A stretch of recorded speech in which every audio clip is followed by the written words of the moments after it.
Chapter 859. Many people couldn't be like the Princess Consort who said, "I'll take care of it." However, the Princess Consort was free and easy to the extreme. The palace servants outside the south study room looked at the two people sitting together. One was holding the other from behind, holding a brush in their hands. Their side faces looked particularly beautiful under the sunlight. In the end, Hellion Wei Wei could not sit still. She lazily used her left hand to support her chin, writing very carelessly. Beligaju knocked on her head with his finger. "Your handwriting is like a dog lying on its stomach. How did you read the Buddhist scriptures in the first place? Do the people of Buddhism write like this? Have you seen me reading scriptures?" Hellion Vivian snorted and said, "When I was sleeping I felt the sun was too bright, so I took a book to cover my face. You definitely haven't seen me in Buddhism." Beligaju didn't say anything. He just smiled and squeezed her hand again. In fact, how could he not have seen it? In the whole of Buddhism only she dared to do that. Every time he went there she would hold a scripture book there to block him. She probably thought that no one would notice in that position. That was why the prideful phoenix was just a little thing that was lazy to interact with others. It was from then on that he had been thinking that such a little thing shouldn't be left in Buddhism. It should be raised in a place where he could see her all the time. It would be perfect for him to feed her. In fact, it was exactly as he thought. The phoenix in his arms was most suitable for him to raise. Beligaju laughed in a low voice. Hellion Vivian didn't know what he was laughing at. She frowned in confusion. Beligaju grabbed her and hugged her again. He ordered, "Continue writing. Didn't you always say that you want to cultivate good prenatal education? How can my child's handwriting be as ugly as yours?" "Hey, if you're talking about prenatal education, then prenatal education. You don't have to attack me personally all the time," Hellion Vivian protested amusedly. Beligaju gently curved thin lips. "I am using a typical example to educate them. Let people remember how ugly your handwriting is, and they will know how to work hard after they are born." Hellion Vivian. What he said made so much sense that she was actually speechless. Hellion Vivian also knew that His Highness was taking pleasure in teasing her, so she didn't care at all. She turned her head, sat up straight and continued to write. As she wrote, she directed Beligaju to feed her. The days in the South Study were like this almost every day. Beligaju still liked to control power. But now, when he was dealing with the booklets, he would hold the booklets in one hand and feed Hellion Vivian with the other. Otherwise, he would hold her hand and make her do exercises. In that case, it would be easier to give birth. Soon it was the third month and everywhere in the Imperial Palace was beginning to feel spring. On this day, Hellion Vivian was sitting beside Beligaju, studying her new martial arts. She was thinking about how to combine gunpowder and cold weapons when her stomach suddenly hurt. Dozens of heavenly thunders rolled through the clouds.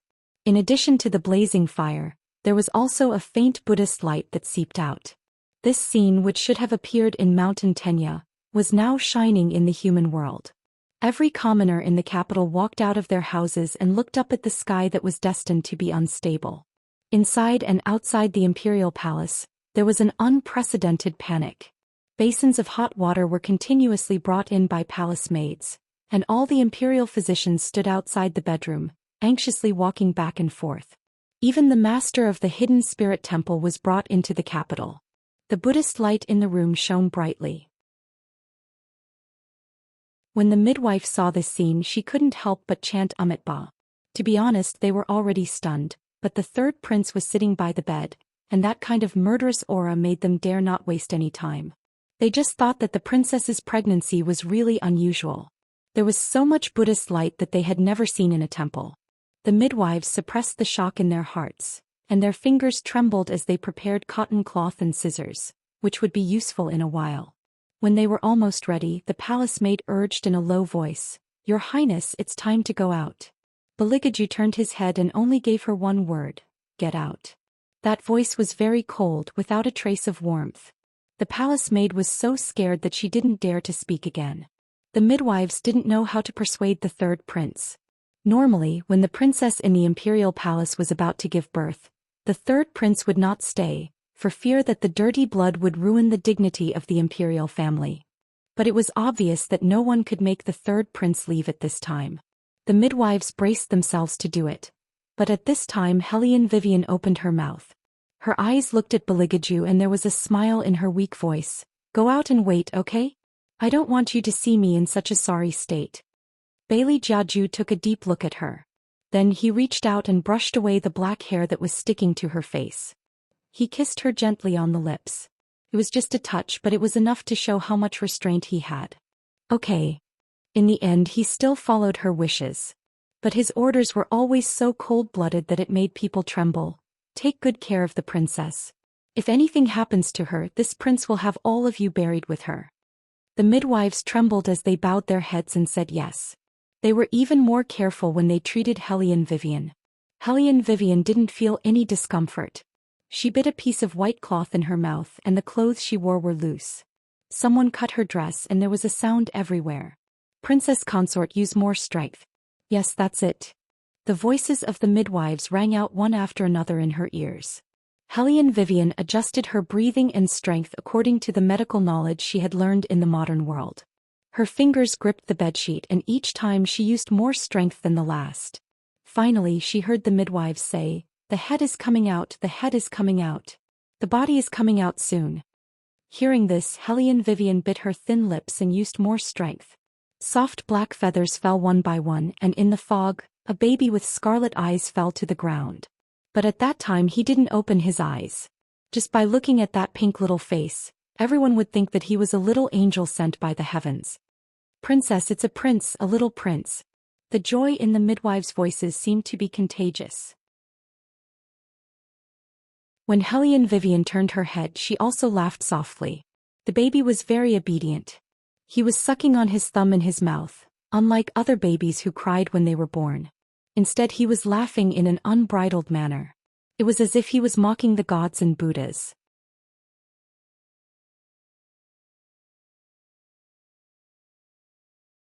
Chapter 860. Because of the birth of the prince, the palace was filled with jubilation. The midwife was laughing inside, and the palace maids who heard the report outside laughed even more. However, no one knew that Hellion Vivian's soul seemed to be guided by something and was being forcefully stripped away. Even she did not realize it. Hellion Vivian only felt her eyes tighten and she was in a daze. When she opened her eyes again, she saw a doctor in a white coat with a mask on his face. Hellion Wei Wei's mind was in a mess. She shook her head and her line of sight moved downwards. Someone was holding a scalpel and there was a pulsator that kept beating. Everything was very familiar. It was so familiar that Hellion Vivian subconsciously wanted to stand up. This was not the palace, nor was it the War Dragon dynasty. This was the 21st century. How could this be? Why was she here? Hellion Vivian's eyes were in a mess, but her arm was pressed down, and then there was a hurried voice. "The patient is out of the coma. Her pulse and heartbeat are normal, but her emotions are fluctuating. Do we need to use a tranquilizer? Oh, it's not good for the child. Wait a minute, the patient seems to have quietened down." Hellion Vivian had indeed quietened down. When she heard that it was not good for the child, she retracted her left hand that was about to knock the doctor out. Although her body was very weak, her movements were very fast. Lying on the operating table, Hellion Vivian looked at the faintly discernible light in her eyes.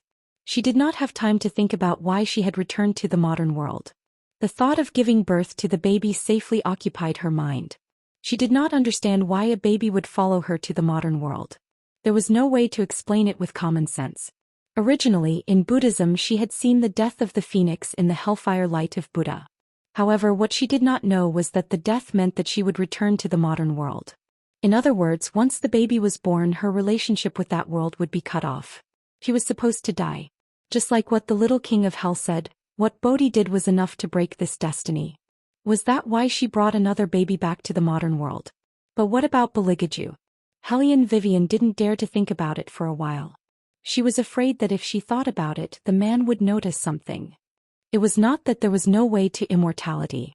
As long as she returned to Buddhism and became the phoenix again, she would be able to continue living. However, if that was really the case, not only would she fulfill the Venerable One's destiny, she would also have to give up on the two babies. How could she bear to? She couldn't bear to part with anyone. But at this point her heart still ached. Her heart ached for whether that person would take good care of herself. She was worried that he would go crazy when he realized that she was gone. At this moment, Hellion Vivian was actually not thinking about how many people the other party would kill or how many things would be destroyed. Instead, it was how to make that man feel a little better. She had promised many people many things and she always kept her word. It was only to him that she had once said that no matter what happened, she would always be by his side and accompany him. But she still broke her promise. Hellion Vivian reached out to cover her red eyes. She was strong and didn't cry to the point of breaking down. Because the only thing she could do now was to let the babies be born safely. With Hellion Vivian's cooperation, the rest of the work went smoothly. What? A clear cry resounded throughout the entire hospital. The child was born with auspicious light. Even in modern times, such auspicious light could no longer be seen by the naked eye. However, as soon as he was born, the qi in the hospital morgue was reduced by more than half. This was a situation that had never happened before. It was not noticed by ordinary people, but none of the dead souls within hundreds of miles dared to approach the operating room. Even the reapers who came to the hospital to catch the dead souls to Hades also stopped in that instant. They couldn't help but look at the end of the corridor. What's that? Why is the spirit in the body so strong? Shall we go and take a look? The two reapers looked at each other and planned to walk in that direction. However, before they could move, their path was blocked by their leader. The leader carried a scythe on his shoulder and wore a well-ironed suit.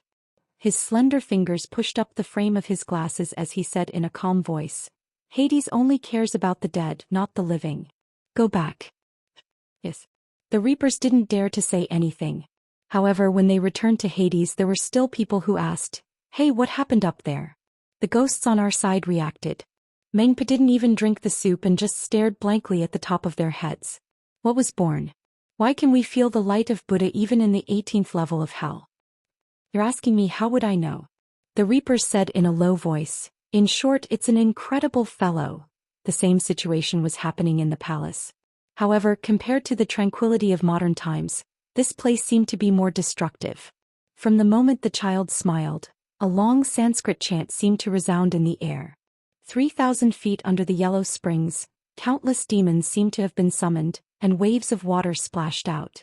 The fiendish demons hidden in the clouds revealed their heads excitedly, as if they were celebrating the birth of their little master. However, the celebration in the dark was always different from the celebration in the human world.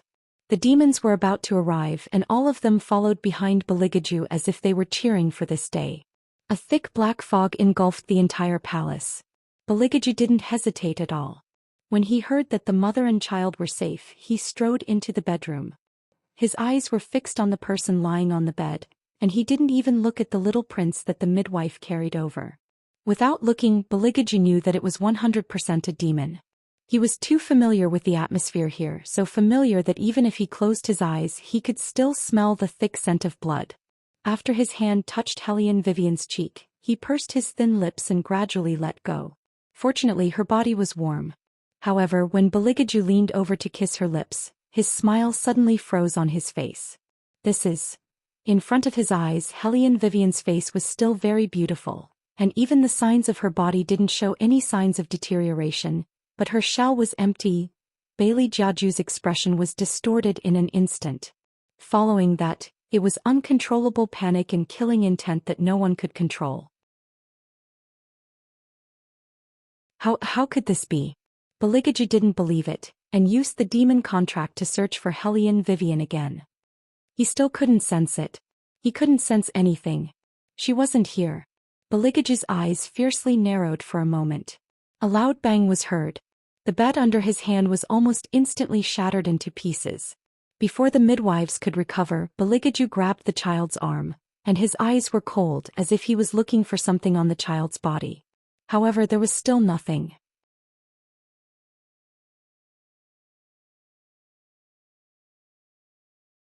Chapter 861. Baligaju clenched his hands. No one noticed that in many corners of the imperial palace, because of this action, black fog faintly appeared.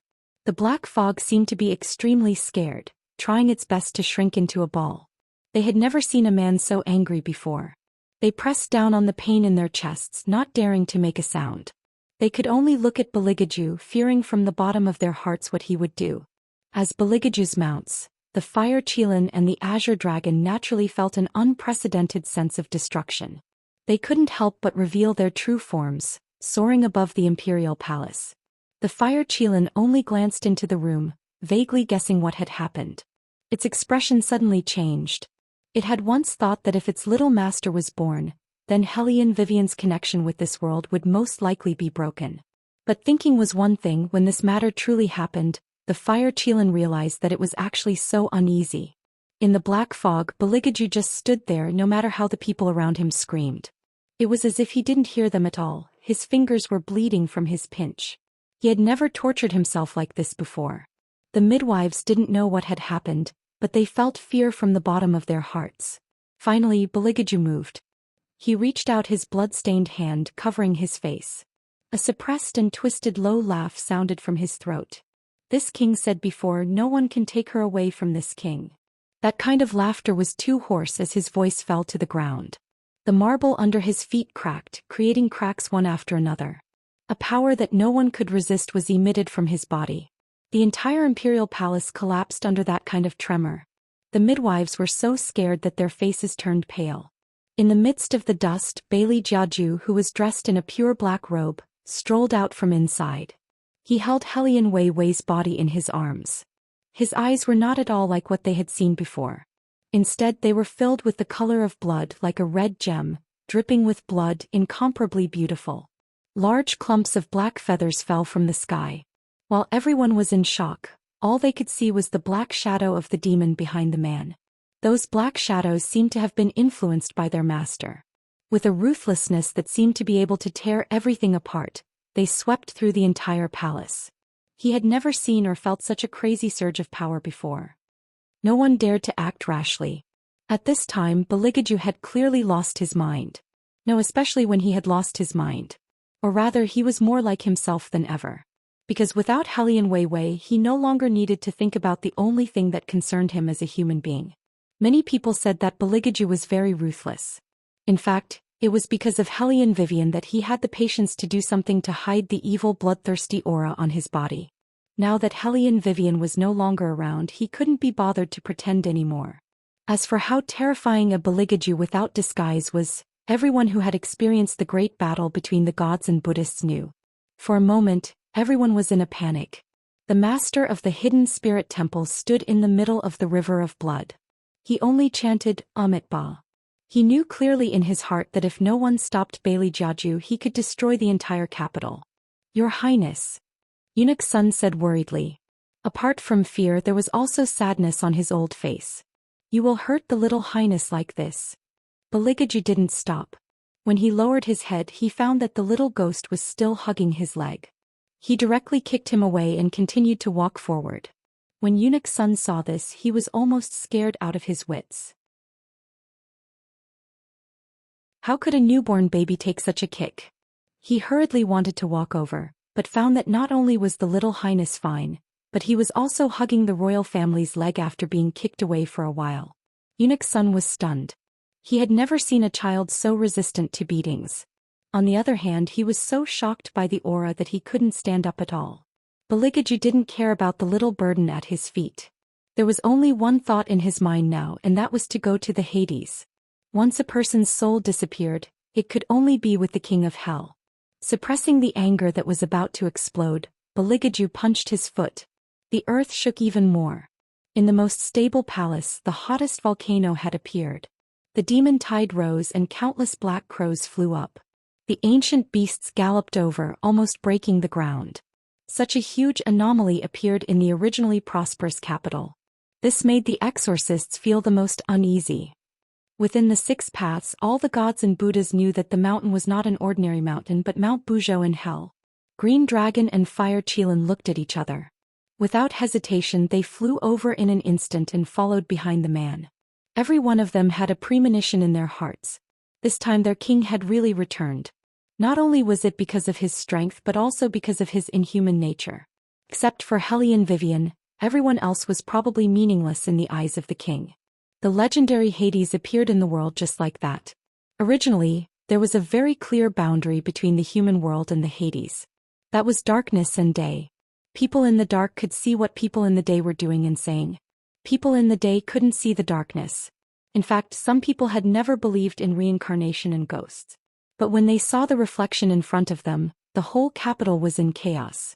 Those scenes that could only be seen in books appeared in front of their eyes so realistically. Some of the ghosts were being whipped by the ghost envoys and were being grinded. Some were thrown into a pot of oil and fried beyond recognition.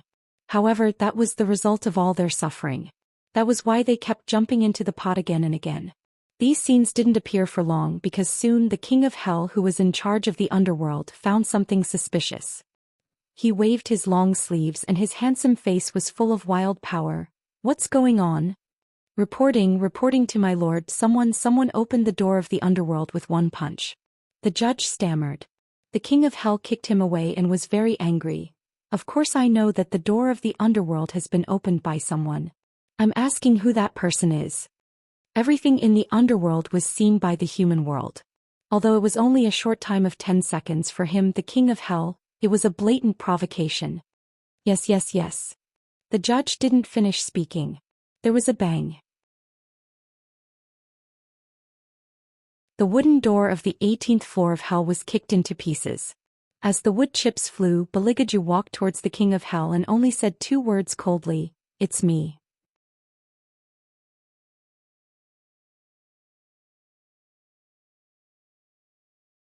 Chapter 862. When the love rivals met, their eyes would turn red. Although this love rival was decided unilaterally by the king of hell, as long as the king of hell saw the face that was nobler than his own, he would want to beat the other party up. Emperor of the heavenly axiom? The king of hell laughed evilly. His bloodthirsty look was on par with his son's. Baligaju did not beat around the bush. His black robe fluttered and his figure was as quick as a shadow. He directly swept towards the king of hell and reached out to pinch the king of hell's neck. "Where is she?" The king of hell was very baffled and his anger grew. "Don't think that just because my wife likes you, I won't dare to do anything to your face. If it wasn't because I hurt you so that you could use the trick of injuring yourself to gain my wife's trust, I would have done it long ago." When Baligaju was still the emperor, many fairy-like women used his actions to ask for their other halves. The king of hell had hated this person for a long time. What cold as before, noble and luxurious. To put it bluntly, he was the same as him. They both killed without batting an eyelid. However, the other party was better at disguising himself. Wasn't it to better get close to the phoenix of Buddhism? Wait a minute, could it be that he came here to look for Phoenix? The king of hell suddenly felt a little gloating. A wild smile hung at the corner of his mouth. "What's wrong? Your wife also ran away. Good job of running away." Bang. As soon as the king of hell finished speaking, Baligaju's fist landed. With the wind from the punch, it hit the king of hell's face. If it was someone else, they would definitely not be able to withstand this punch.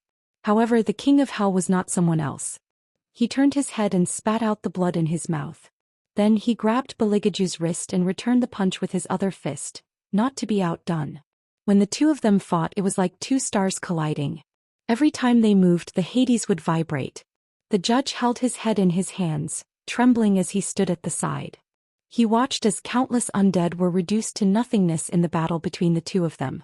Even the decorations in the Hades were shattered into pieces. As he fought, King of Hell felt that something was definitely wrong. He wiped the blood at the corner of his mouth with his finger and said, "Motherfucker, are you doing this on purpose? You specifically chose to fight in my territory. You're just afraid of ruining it, right? If you have the ability to go to the heavenly Tao, I will also shatter your divine palace for you." The King of Hell's words meant that he wanted to stop the war. After all, he was always the one who started the fight. Baligaju would only fight with him if he was impatient. But this time it was obviously different. Baligaju did not even listen to him. He raised his leg and kicked the King of Hell into the wall at the side.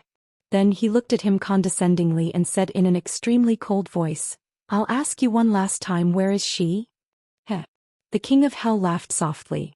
He did not care about the blood on his body. He looked up at Baligaju and said, "Do you not understand, or are you deceiving yourself? Even if Phoenix's soul is gone, it is impossible for her to come to the Hades. She is the only Phoenix in the world." Baligaju clenched his fingers one by one. His chest hurt, but the color of his eyes became redder and redder as if they were filled with blood. The judge was afraid that something would really happen to the Hades. He squatted down in fear. As he untied the rope on his little king of hell, he lowered his voice and said, "Little Highness, you should go outside and take a look. That emperor has fought his way into the underworld. He and the king of hell are fighting right now. If they continue fighting, all the ghosts will run out of the underworld. When that happens, it will be terrible." When the little king of hell heard that Beligaju had come, he put down his crossed legs and rushed out with his black axe.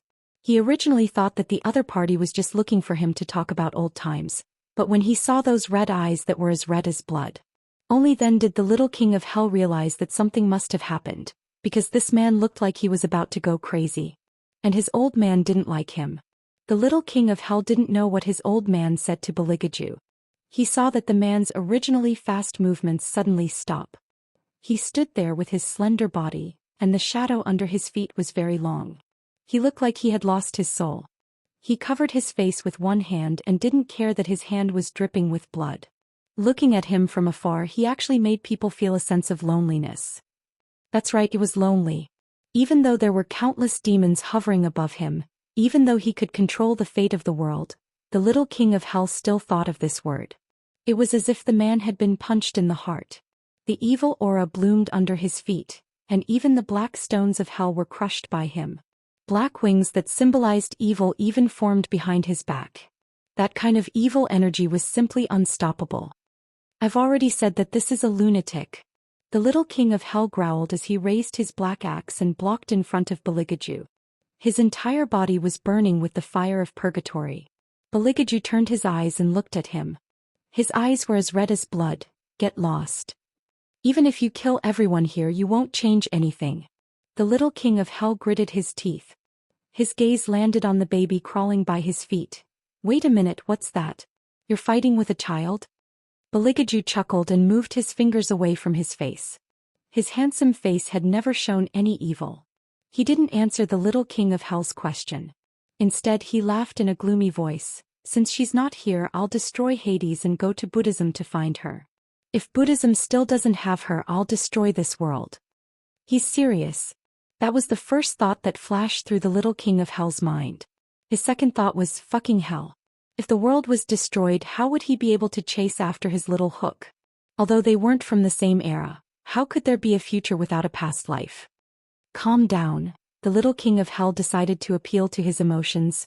"Can you carry the child under your feet first? He's next to the fire of hell.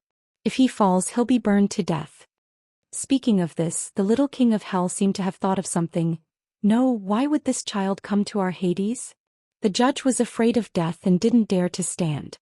He could only lie on the ground and whisper into the little king of hell's ear, "Your Highness, I think that's the emperor's son. Look at his eyes." Only then did the little king of hell realize that the crawling baby's eyes were red. He even had a bloodthirsty smile on his face as if he was playing a game. He didn't seem afraid of falling into the fire at all. With his aptitude, even if he fell into the sea of hellfire, he would treat it as a hot spring bath. Thinking of this, the little king of hell narrowed his eyes and said to the figure that was destroying the world, "Do you want to destroy your child with the phoenix as well?"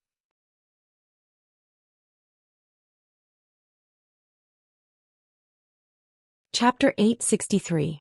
Beligaju's figure paused for a moment. It was just that the pause was very short, so short that it was almost unnoticeable. "He's a devil, and a devil won't die." Beligaju's smile was bloodthirsty, and the evilness almost seeped into his bones. Only then did the little king of hell truly realize that there was no way to stop this man.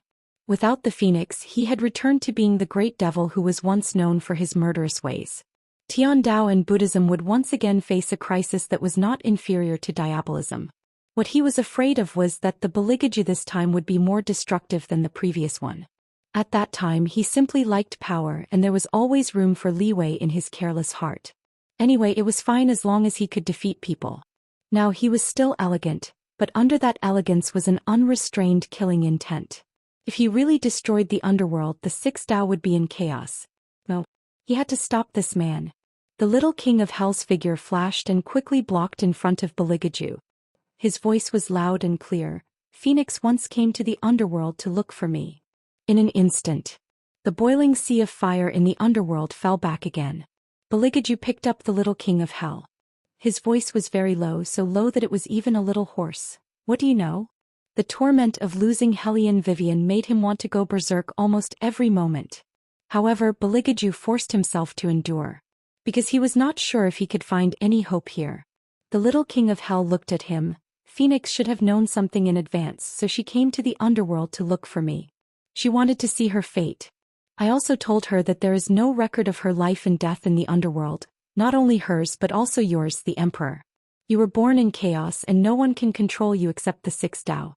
She is the only variable in Buddhism, so there is no record of her in the Book of Life and Death. There is only one book that can record her, Tianji. Without waiting for the little king of hell to finish, Beligaju said with a dark expression, "Legend has it that only the owner can open it?" The little king of hell nodded. Rather than calling it a book, it would be better to call it a huge calculation. When it is running, there will be countless numbers of calculations and speculations. The one who can really see something from it is Phoenix. But just like what the world says, the owner of the heavenly mystery will only appear when he wants to. You mean to make me wait? Beligaju's voice carried the calm before the storm. The little king of hell wasn't afraid of him. Because only by finding Tianji's owner can we know if Phoenix has really disappeared. I know that you've never waited for anything before. But this time you can either wait or you can destroy the entire world and still not change the outcome. He knew that this sentence would definitely convince the other party. This was because he knew that in this man's heart, Phoenix was more important than anything else. This included even his innate pride. As expected, Beligaju slowly released his grip on the little king of hell's neck. The churning aura behind him also gradually calmed down. Those dead souls who had almost been burned into ashes were finally saved. They lay on the ground gasping for air. The tremors in hell returned to normal. The infernal judge who was hiding under the table also crawled out with a brush in his hand. The king of hell was the most annoyed.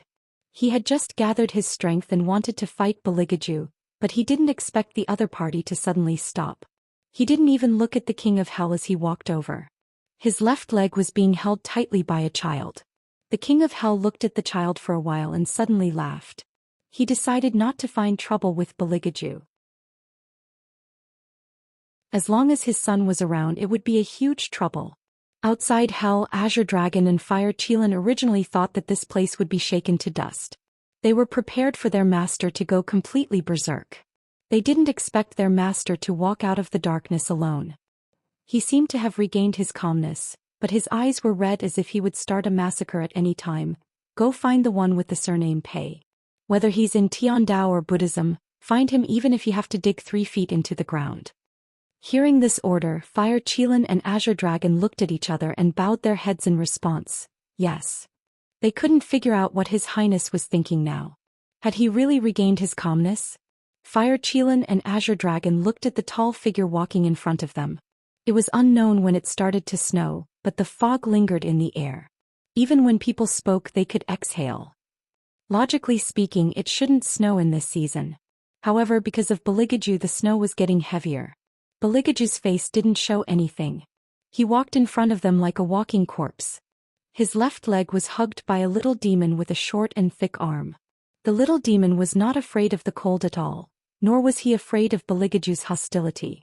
He directly used his father's leg as a teething club and gnawed there with an evil smile. The snow fell like goose feathers on the tree branches, on the roof beams, and on the long wooden chair. It seemed that this winter would never pass. The lonely figure like snow was like a painting splashed with ink. The black and white were distinct as he stood in the middle of the palace. His long hair fluttered and his handsome face was cold. At this moment nothing could be felt from this man. Pride, arrogance, contempt, mockery, weakness and cruelty. He just stood there. His long and thick eyelashes were stained with snow. The marble under his feet shattered inch by inch, staining the blood flowing from his fingertips. At that moment, Azure Dragon and Fire Qilin understood that their master didn't recover his calm. Instead, he hid his ruthlessness even deeper, so deep that it made people feel uneasy. However, they didn't know that Beligaju was only thinking about that person. He never thought that the phoenix he raised would leave. Because he didn't think about it when he lost her, it hurt so much. It wasn't a very intense feeling. It was just that his throat hurt, his eyes hurt, and his chest felt like it was completely hollowed out. Fire Qilin didn't dare to look at his master. He knew that he had to find the one surnamed Pei. If there was no news of the one surnamed Pei, his master would definitely destroy the entire world when he exploded again. However, Fire Qilin was afraid that when they really found the one surnamed Pei, he would tell them that the princess was no longer around. At that time his master's reaction would be even stronger than now. Fire Qilin didn't dare to think about that ending. The only thing he could do was think of a way to find the person as soon as possible.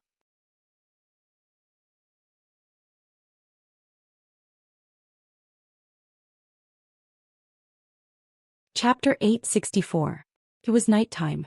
21st century Huaxiao imperial capital. The endless stream of cars ran through the city without stopping. Standing in front of the French window on the 31st floor, one could almost see the entire city at night. A group of men were sitting there playing poker.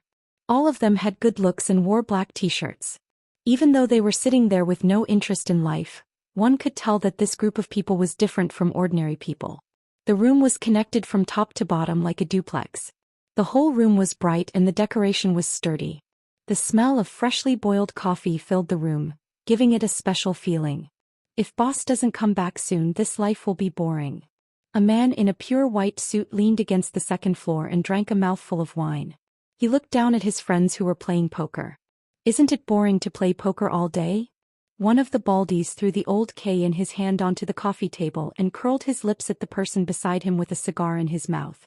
It's better than Al fiddling with his guns all day, wiping them 10 times a day. He's almost married to his weapons. The man in the suit sighed and put down the wine glass in his hand. He went downstairs and said, "Forget it, I'm going out to pick up girls. Call me when boss comes back." Boss said that if she doesn't give us any news for a month, we will wait here. The young man with the gun looked up coldly. "Do you want to be beaten up into a honeycomb again?" The man in the suit raised his hand. "Hey Al, don't be so serious. I'm just saying. Since boss said to wait, we have to wait. But we still have to eat, right?" The young man pursed his lips. He didn't think about this problem. The man in the suit smiled. "I knew you guys don't have common sense. But don't worry, I've ordered takeout. Judging by the time, the delivery guy should be here soon." Just as he finished speaking, there was a knock on the door. The young man put away the gun in his hand and covered it with his black leather jacket. Then he signaled the man in the suit to open the door with his eyes. The man in the suit didn't care that he was the one being ordered. He held his wallet and was about to pay the delivery guy outside the door. However, he didn't expect that the person standing outside the door wasn't a delivery guy. Instead it was, boss. The youth behind him, who had always been calm, suddenly stood up. The rest of the men who were playing poker also stopped playing. All of them widened their eyes and looked at Hellion Vivian, who appeared in front of them. The man in the suit stuttered, "Boss, why are you carrying a child? Where did this come from?" "I gave birth to him," Hellion Vivian said without turning her head. Her voice was very indifferent. "Close the door." The man in the suit didn't know how to react. "Boss, what did you just say? You gave birth to her. Since when can you get pregnant?" "I'm in a bad mood." Hellion Vivian held the baby in one hand and looked at him with a smile. "If you want to be beaten, continue to make noise." The man in the suit immediately shut his mouth. However, he was still curious. Why did boss go out and have a child?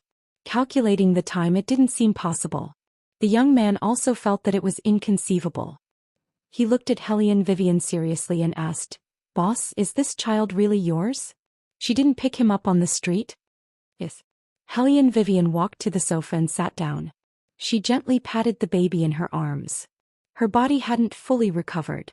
From the moment she opened her eyes, she tried her best to give birth to the child. If it weren't for the baby, she would have suspected that she had a very long dream after she fell into a coma. The dream was so beautiful that she didn't want to wake up. However, not only the baby, but also the power that suddenly awakened in her body told her that everything in the past was all real. Her soul traveled back in time to 1,000 years ago, and she found the memories that she should have had. Previously, she didn't understand why she saw her own death in the purgatory light of Buddha of Buddhism. Now she understood. According to the original destiny, she couldn't escape the heavenly punishment. Once the baby was born, she would be turned into ashes. However, because of what Bodhi did, she got back her phoenix dharma form. Therefore, she was still the phoenix, but she had to return to her own place.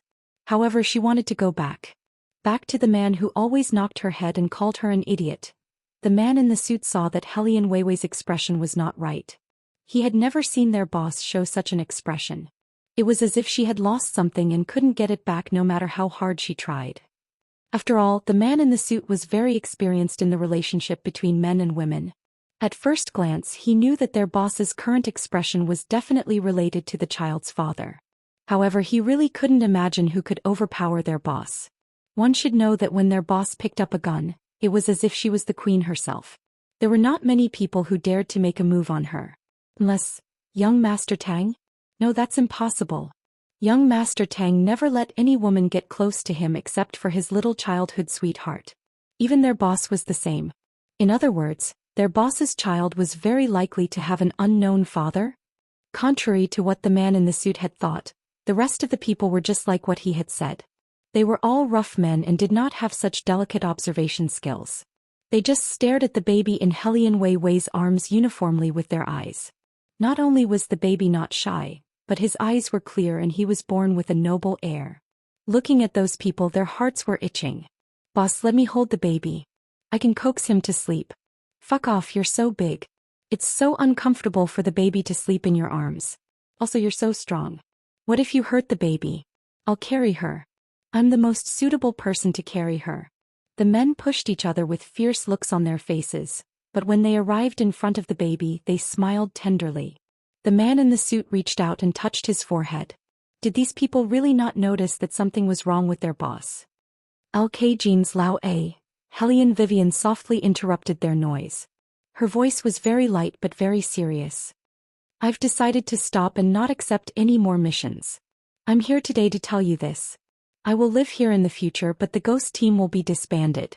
You can go wherever you want to go according to the rules of the underworld. My whereabouts and true identity are completely confidential. If someone finds this place in the future, I will never let him go back alive. When the young L heard that the ghost team was disbanded, his eyes widened instantly, but he couldn't say a word. The man in the suit and Lao A looked at each other and whispered, Boss wants to protect the baby, so she wants to disband the ghost team.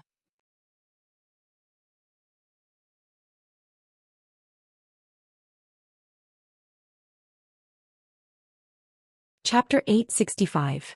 Helian Vivian looked up and said with a tired voice, It's not entirely because of the baby. I haven't been in a good condition recently.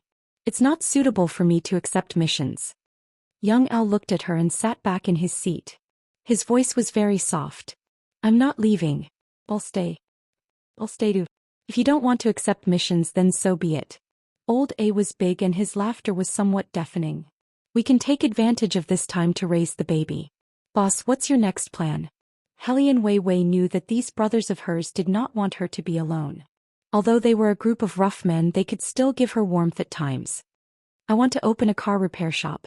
I'll lay low for 2 years until the baby can walk. The main reason was that she wanted to see if there was any way to go back. Okay, then we'll open a car repair shop. The man in the suit was excited and wanted to hold the baby in Helian Vivian's arms. However, as soon as he reached out his hand, he saw a black dog head faintly appear beside him. The dog head's eyes were blood red. It stared at him and was very creepy. The man in the suit immediately retracted his hand. When he looked carefully again, only the baby's noble and cute little face could be seen. It was as if what he saw just now was just an illusion. What was that just now? The man in the suit didn't believe in illusions. In their line of work, they were more sensitive than ordinary people. Helian Vivian didn't want to hide from her good brothers. She simply said to the person behind her, Little Black, come out. In the next second, a black wind seemed to blow in the room. In the fog, a black magical dog slowly walked out of the air and stood behind Helian Vivian. Its eyes were scarlet. The man in the suit narrowed his eyes. At first glance, he knew that this wasn't an ordinary black dog. The others also looked at each other and didn't say anything.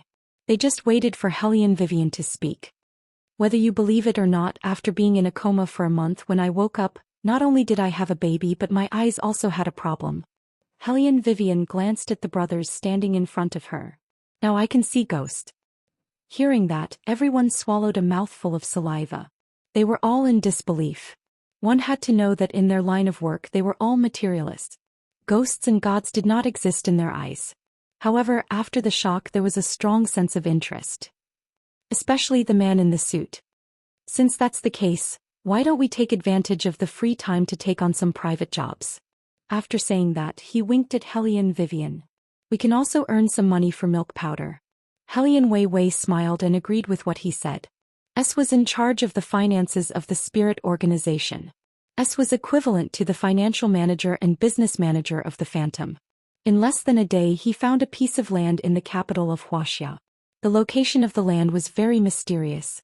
There were antique shops on both sides of the road. At the end of the road was a kindergarten. And there was only one car repair shop.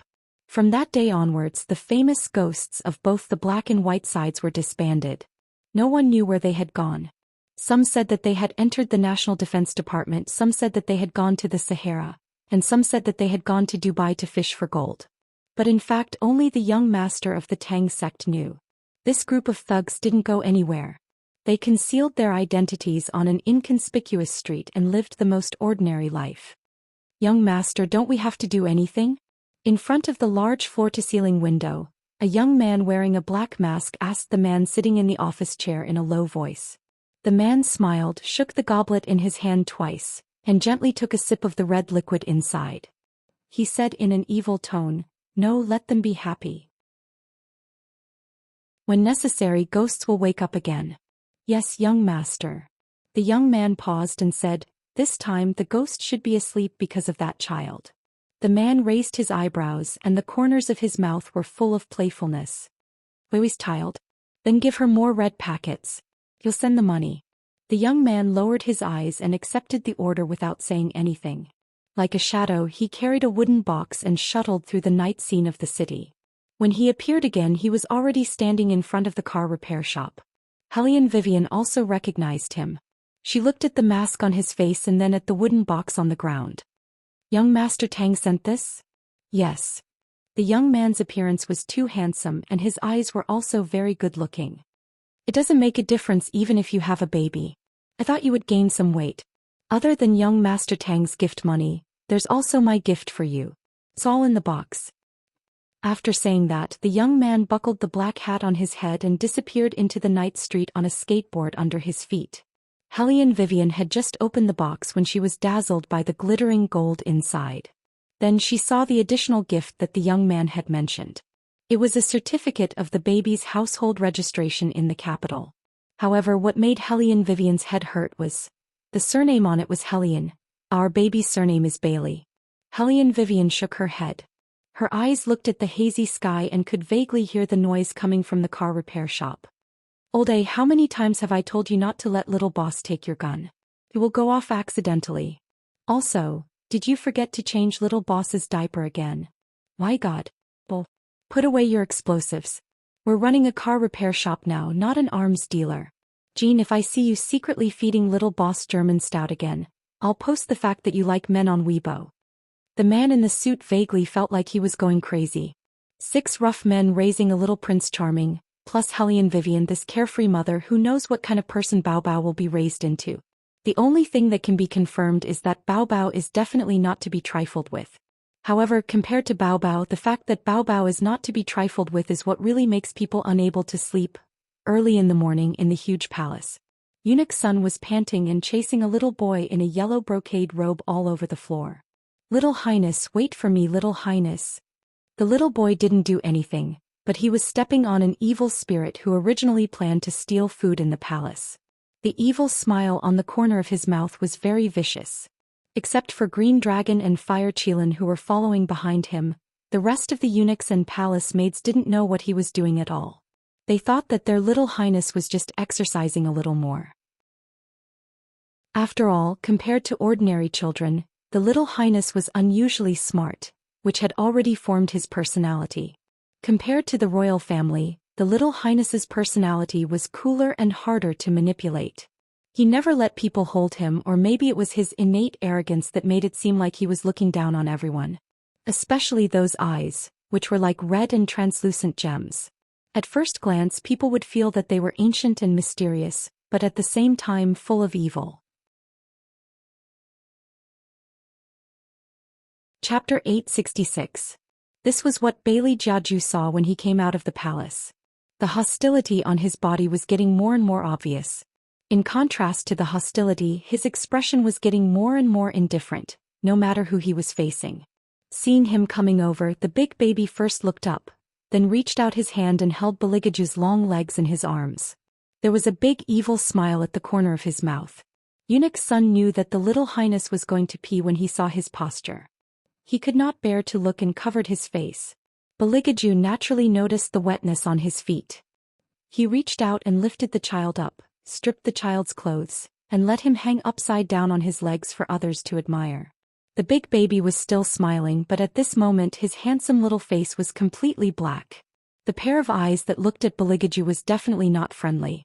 Baligaju sneered and let the baby's eyes meet his. "Son, you better be good, don't provoke me." The big baby narrowed his eyes, his expression was very cold. It was obvious that he did not respect Baligaju. Baligaju's eyes were faintly hiding a murderous aura. He glanced at Green Dragon and Fire Qilin.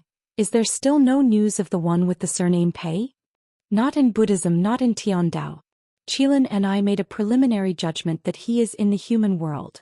Green Dragon lowered his eyes, his long hair brushing the ground. Baligaju suppressed the rage in his heart, his voice was cold.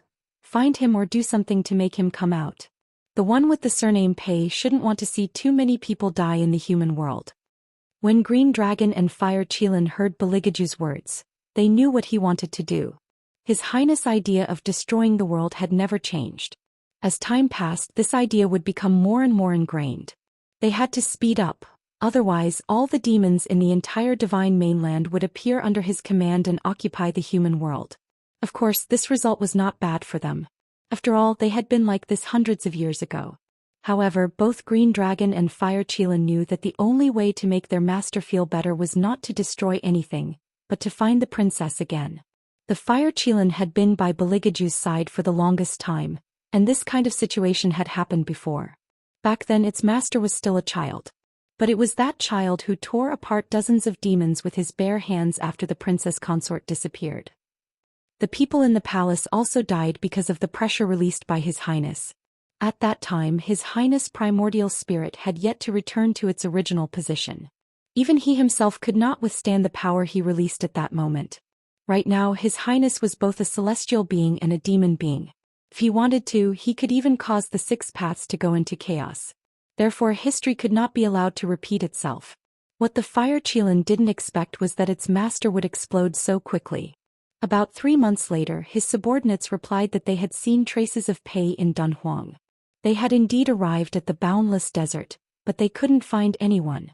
There was only an ancient city standing tall in the middle of the desert. The city was like an ancient Greek temple. It wasn't complete, but it was incomplete. There was no one inside, and the temperature was so high that it made people feel thirsty. Occasionally, 1 or 2 reptiles could be seen on the sand. The surroundings were like a golden desert. It was a barren land that stretched as far as the eye could see. When the wind blew, one could see the white bones inside. This place was not simple. This was the Fire Qilin's first reaction, but it didn't know where it was. Only Baligaju stood in the middle of the barren half of the desert city. Suddenly, he stretched out his right hand and grabbed the side of his body. A slender and ice-cold black shadow immediately appeared. However, he was also very fast. He stood on his heels and hovered in the air, holding a black leather notebook in his hand. The man was very handsome. He looked cold as if he had just walked out of a coffin. His hair was very long and black like a waterfall. There was not a single strand of messy hair. He should have looked harmless, but there was no trace of human life in him. Death. Baligaju narrowed his eyes. The pressure was not to be ignored. "Where is Pei?" The death closed the notebook. His voice was very calm and normal. "I'm looking for him too." When Bailey Jiaju heard that sentence, he knew that the one with the surname Pei was no longer here. Since that was the case, he could only force him out. Bailey Jiaju did not spread the news to look for the one with the surname Pei. Instead, he returned to the magical realm 3,000 feet below. He sat on the high and mighty dark throne with one hand supporting his chin. He looked at the group of demons gathered under his feet with a cold and bloodthirsty expression. He opened his thin lips slightly and uttered only one word, kill. For thousands of years, the demons that surrounded Mount Bujo followed an unknown order. Unless they were very hungry, they would never rush into the human world. Now their king finally had no more scruples. Naturally, they didn't have to follow so many rules anymore. This was a carnival that belonged to the demons. Every huge black shadow rushed out of the ground with a low roar. Such a huge evil was enough to flatten the entire 3 realms in 6 Dao. Moreover, the man leading this group of demons was Baligaju, the emperor of the heavenly Dao that all the gods and Buddhas found difficult to deal with. The first wave of demons to be destroyed were the bandits who had done many evil deeds. It wasn't because Baligaju had a strong sense of justice. It was just that those bandits had bad lives. They could have blocked anyone, but they just had to block the royal who had just come out of the demon world. Hey, I say, your clothes are not bad. Take them off and I'll let you live. That group of bandits could be considered the most difficult to deal with in the desert. Every time they went to the surrounding towns to rob, they would hide in the desert. The imperial court had besieged them dozens of times but still couldn't take them down. Firstly, they were too cunning and familiar with desert warfare. Secondly, they were all very strong. Especially the leader of the bandits who had a scar on his face. He looked like a fugitive. What? So scared that you can't even speak? The leader of the bandits looked at Baligaju in disdain. The group of people behind him on horseback laughed. However, before they could laugh enough, they saw many huge creatures behind Baligaju's black cloak in the wind. Each of them was huge with blood-red eyes and fangs that were slightly exposed. They could tear them apart at any time. Baligaju just stood there. He didn't even look up. He just laughed softly. Every bandit felt the pain of their hearts exploding. The leader of the bandits had a twisted expression.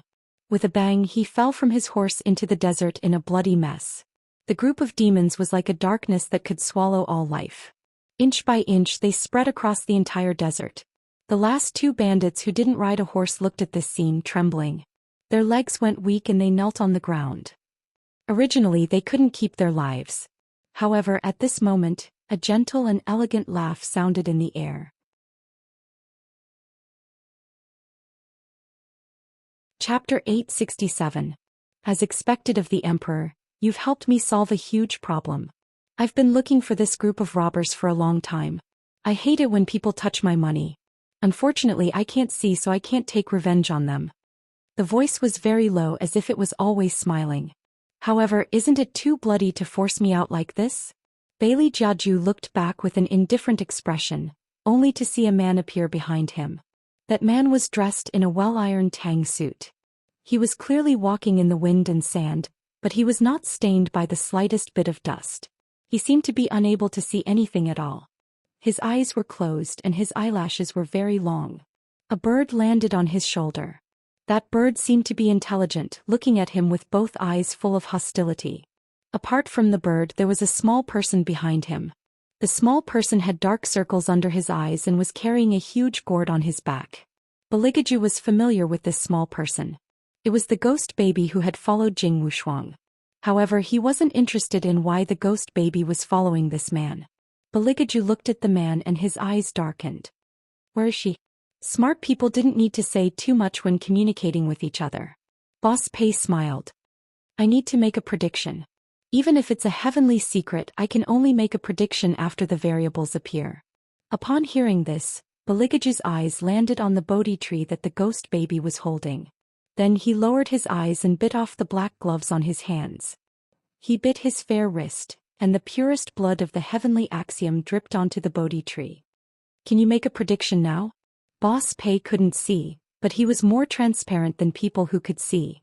I thought that the Emperor wouldn't tolerate a love rival. I really don't want to see him. Baligaju's thin lips curled up coldly as he glanced at the Bodhi tree. So, Boss Pei, you better have the information that I want.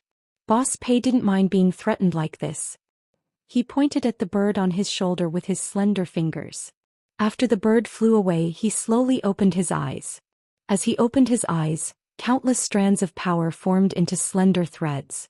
Those threads floated in the air and then gathered together, interweaving into a vast and ancient seal. It was as if the gears of time were rapidly turning and calculating. The surrounding fiendish demons could not withstand such power at all. Their expressions were all twisted. However, Beligaju only focused on men's calculations. Finally, he captured the information he was looking for from within. What was that place? The house was built higher than the heavenly Tao. And big birds flying here and there? Why would she have these things around her? Could it be? Beligaju's pupils trembled as he recalled what Hellion Vivian had told him a long time ago. She once said that she wasn't the real eldest daughter of the Hellion family. Instead, it was a soul from 1,000 years in the future. She's back where she belongs. Boss Pei closed his eyes and the calculations stopped. Obviously, that place doesn't belong to the divine mainland. Beligaju retracted his gaze. No, that place also belongs to the divine mainland. It's just that it's the divine mainland 1,000 years in the future. Boss Pei didn't deny it. Obviously, this was also within his calculations. That's all I can do. Next, I have to help the ghost baby awaken its master. As for the business this time, Emperor, remember to send the money outside the exorcist city. Someone will come and collect it. Fire Qilin looked at the disappearing figure in the desert. He vaguely felt uneasy from the depths of his heart. The divine mainland 1,000 years in the future? How would Master go there? Would he really have to wait 1,000 years to meet the princess consort? Master might not have the patience to wait until then. After so many years, no one could control what would happen to the princess consort. 1,000 years, such a period of time even for them, was frighteningly dull.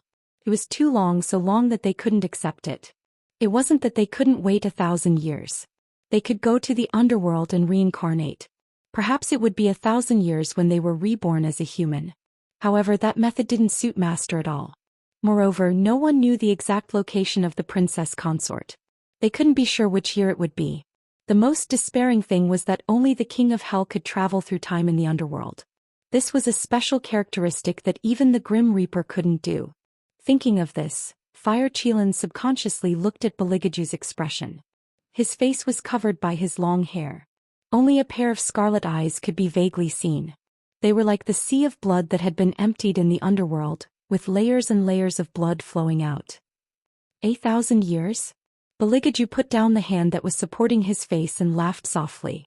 His hoarse voice was filled with a unique evil and overbearing aura. Do they really think that they can stop me just like that? Master. Fire Qilin looked at him worriedly. Bailey Jiaju's pair of eyes had already started to show a gold tint of paranoia. Countless sand and dust soared within the gale. Those resentful spirits from the ghost town that were buried under the ground were all sucked into this unknown force. The underworld shook violently. It was more turbulent than ever before. Large rocks fell from the first hell to the 18th hell. Even the ghost envoys couldn't bear it and fell into the sea of blood. The little king of hell was still looking at himself in the mirror. As he looked at himself, a bump appeared on his head. He was instantly enraged. He slapped the ground and stood up. What the hell is going on? Can't you let me sculpt with peace of mind? What's wrong with the human world? His father always threw the matters of the underworld to him and didn't do his job properly. Little Highness. The judge crawled out strenuously and raised his head. Someone set up a blood formation in the human world. Blood formation?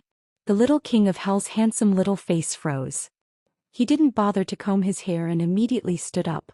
It must be the great demon who set it up. He must have found the phoenix. Isn't the blood formation a formation that can tear apart time and space? I want to go there too. Little Highness, it's dangerous. The judge desperately hugged the little king of hell's waist. The little king of hell kicked him away domineeringly. Dangerous, my ass. I'm not the one who set up the formation. If it succeeds, I might be able to follow it to the modern world. Don't think that my father can extinguish my love for Little Hook just because he put me in the ancient world. The judge couldn't stop their Little Highness at all. If it wasn't for the Grim Reaper who appeared at the door in time, the little king of hell would definitely run away. If you go, you'll only be used as a sacrifice. The Grim Reaper stood at the door with a black notebook in his hand. He reached out and pushed up the glasses on his face. Don't forget about your physique, little seven. The little king of hell cursed in a low voice.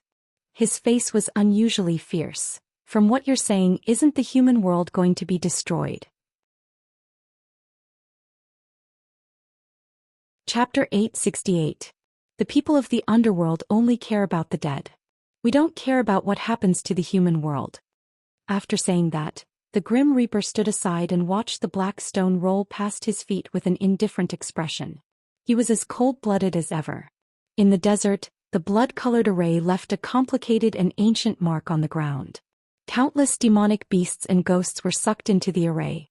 The moment they entered, they exploded into a cloud of blood mist. Then this blood mist would quickly be transported to every line of the formation, lighting them up. A day and a night passed just like that.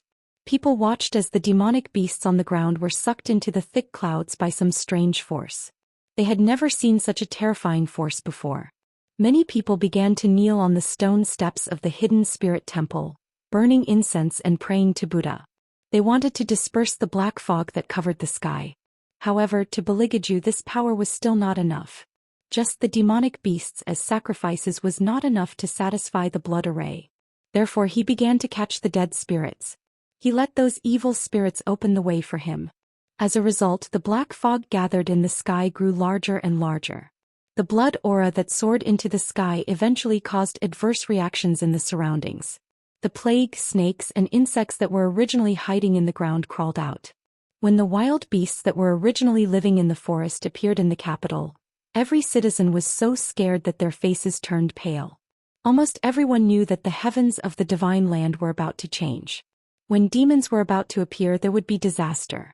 When the experienced exorcists saw this scene, they knew that something must be causing trouble. As members of the exorcist tribe, they could not just stand by and watch. Their first reaction was to gather a large group of exorcists and find the gathering place of the blood array to stop it. Evil creature. You better stop now. Otherwise, once the divine exorcism seal is activated, you won't be able to keep the last trace of your soul. Beligaju did not speak. He did not even look back. He just stood in the middle of the array with a gloomy expression. His handsome side profile was as cold as ice. Those old exorcists had never been ignored like this. They looked at each other and raised the peachwood swords in their hands.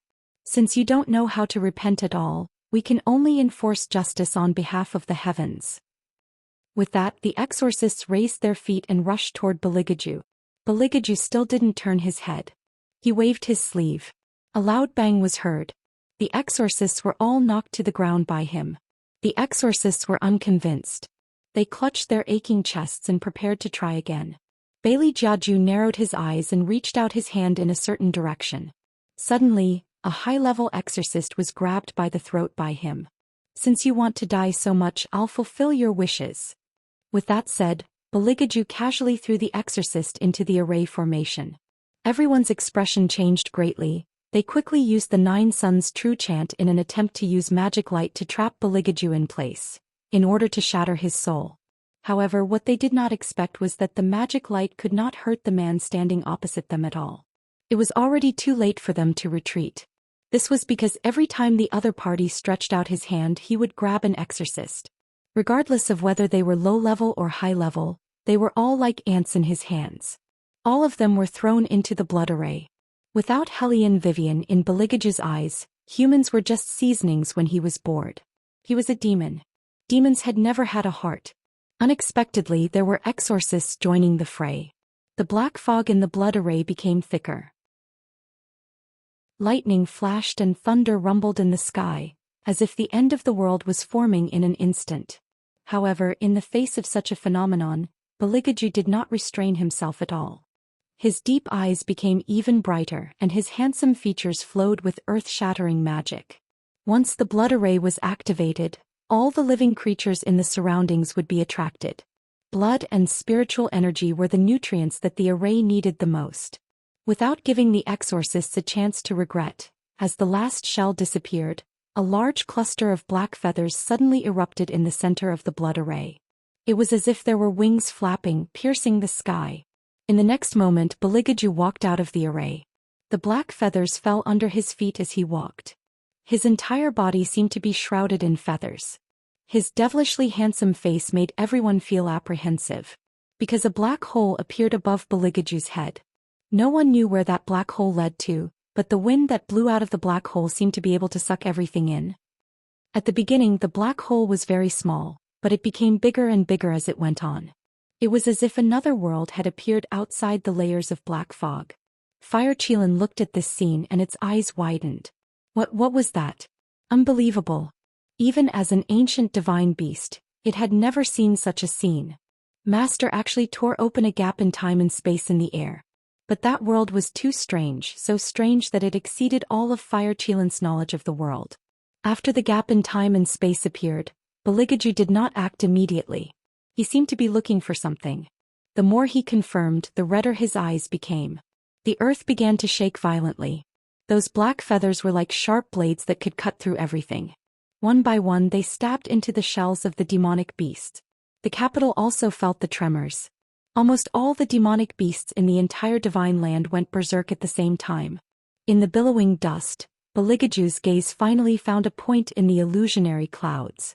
Fire Qilin knew that even if he could tear open a gap in time and space, if he did not find the right place, his master would still not be able to touch the princess. Therefore every time was like a gamble. Baligaju's side profile did not change at all. His eyes were tightly narrowed. The black fog that was originally shrouding the sky suddenly rushed down and enveloped his entire body. In addition to him, countless demons and devils were also caught up in it.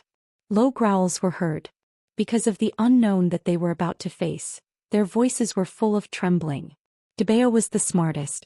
From the beginning he hugged Baligaju's left leg. There was no trace of fear on his angel-like handsome little face. Instead it was hard to hide his excitement. After all, he was a demon. From the moment he was born he had a strong desire for blood and destruction. The black fog grew bigger and bigger until it covered the entire ancient desert city. Bailey Jiaju and his entourage had completely disappeared from the divine mainland. Chapter 869. The death aura turned into a gale that raged in Sand City until the black hole in the sky disappeared completely. Boss Pei, who was standing in the distance, suddenly remembered a scene in Buddhism many years ago. At that time the young man's spine was very straight even under the protection of the Vajra shield. The Buddha asked him if he wanted to convert. He just laughed mockingly, elegant and untamed. It was as if no one could subdue him. No matter how many difficulties there were in the future, he could flatten them all. No matter what kind of ferocious smile fate would show him, he would not lower his head either. And now he was even more domineering and wanted to trample everything under his feet. What gave him such a strong and complete belief? Was it Phoenix?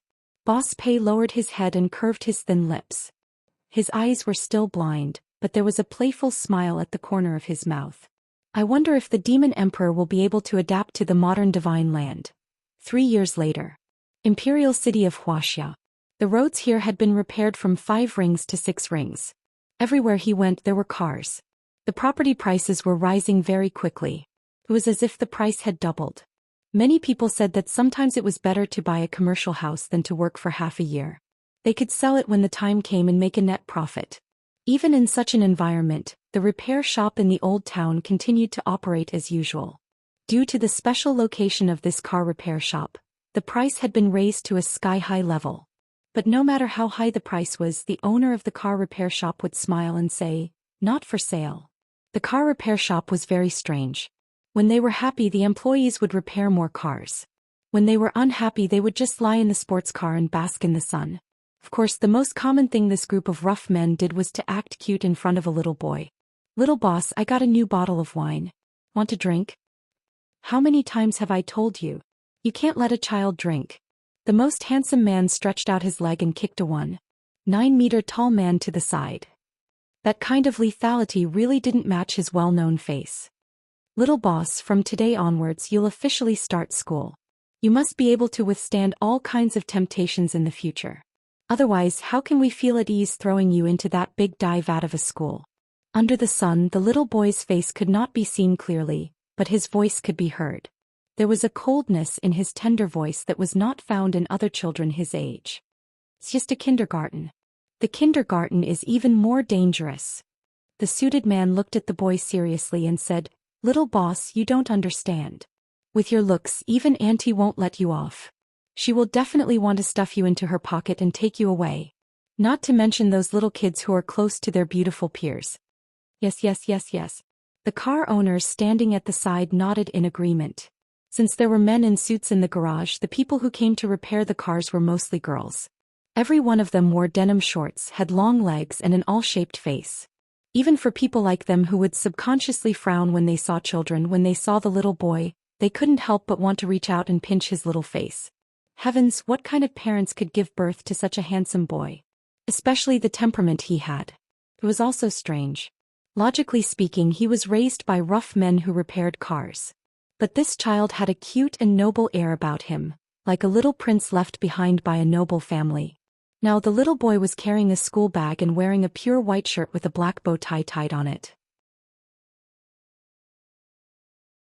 He had soft short hair, deep eyebrows and extremely bright eyes, like diamonds in the night sky, so clear that people couldn't help but look again and again. Old A also felt that it was too dangerous to let such a little boss go to school, so he suggested with a cigarette in his mouth, "If you want me to say, why not just stay in the garage and not go to kindergarten? Isn't it just learning math problems? Little boss can even..." Ooh. Before old A could finish his words, the suited man covered his mouth. "Are you stupid? Do you want everyone to know that our little boss is a child prodigy? Be careful, the boss will come out and kill you later. Speaking of which, why hasn't the boss come out yet? He must be sleeping in again." The little boy held his forehead with his small hand as if he had a headache. When he spoke, his small canine teeth were exposed. "I'll go up and wake Mom up. Uncle Old A, go prepare the milk. Mom wants to drink it when she wakes up." That was why species were so mysterious. It was really not easy for a group of rough men to raise a considerate little gentleman. Because the little boy was still very young, his walk was not very stable. He carried his small backpack and swayed as he walked up the stairs with his short little legs. Then he climbed onto the 2-meter-wide white bed with a chuckle. The person under the blanket didn't open her eyes. She held the little boy in her arms and then used her straight and small nose to sniff the little boy. The smell of milk on my son's body. Not bad, it smells very good." Obviously, the little boy was used to his mother's way of greeting. He sighed helplessly. "Beauty Weiwei, although I want you to stay in bed, it's already 8 o'clock. There's still half an hour before your son reports to kindergarten. Shouldn't you consider washing your face and brushing your teeth now?" Your sounds very good." Helian Weiwei finally opened her eyes and placed her son beside her. "Little Qingshan, as someone who has been to school before, let me tell you something. As someone who is about to become a student, you must do 3 things in order to make your life perfect. One is to fall in love and the other 2 are to play truant and be late. Since the weather is so good today, why don't you do the late thing while you're at it?" When the car owners outside the window heard this, they took a step forward and almost tripped over their own high heels. Damn, who educates a child like this? It was not easy for the little prince of the car industry to not be led astray. Unfortunately, Helian Vivian herself didn't think there was anything wrong with her education. She firmly instilled the idea of being a domineering CEO into her son. The little boy reached out a finger and softly poked Helian Vivian's cheek. His eyes lit up as he asked, "Then did you and Dad meet when you were in school?" Helian Weiwei paused for a moment. The corners of her mouth curled up into a smile as she recalled the process of her meeting with Bailey Jiaju. She yawned and with a lazy voice she let out a grunt. The little boy asked again, "Then who wooed who first?" This time Helian Vivian answered straightforwardly, "Of course I wooed him. As a domineering Sioux, how can I let my other half confess first?" After hearing this reason, the little boy was deeply silent. Had no one ever told Mom that she had a problem with her self-image?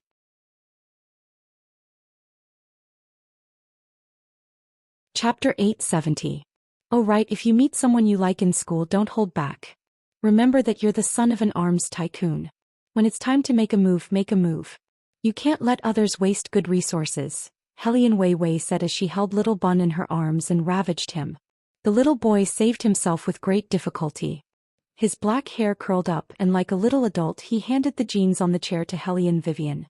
"Pretty Vivian, I'm in kindergarten, not high school. It's too early to talk about liking someone. You have to start dating when you're young." Helian Weiwei casually pulled a pure black headband and tied up her long hair. That face, no matter when you looked at it, would always make people feel that it was breathtaking. She revealed a very serious expression. "First of all, you must find a beautiful one. The little boy handed her the milk he had prepared.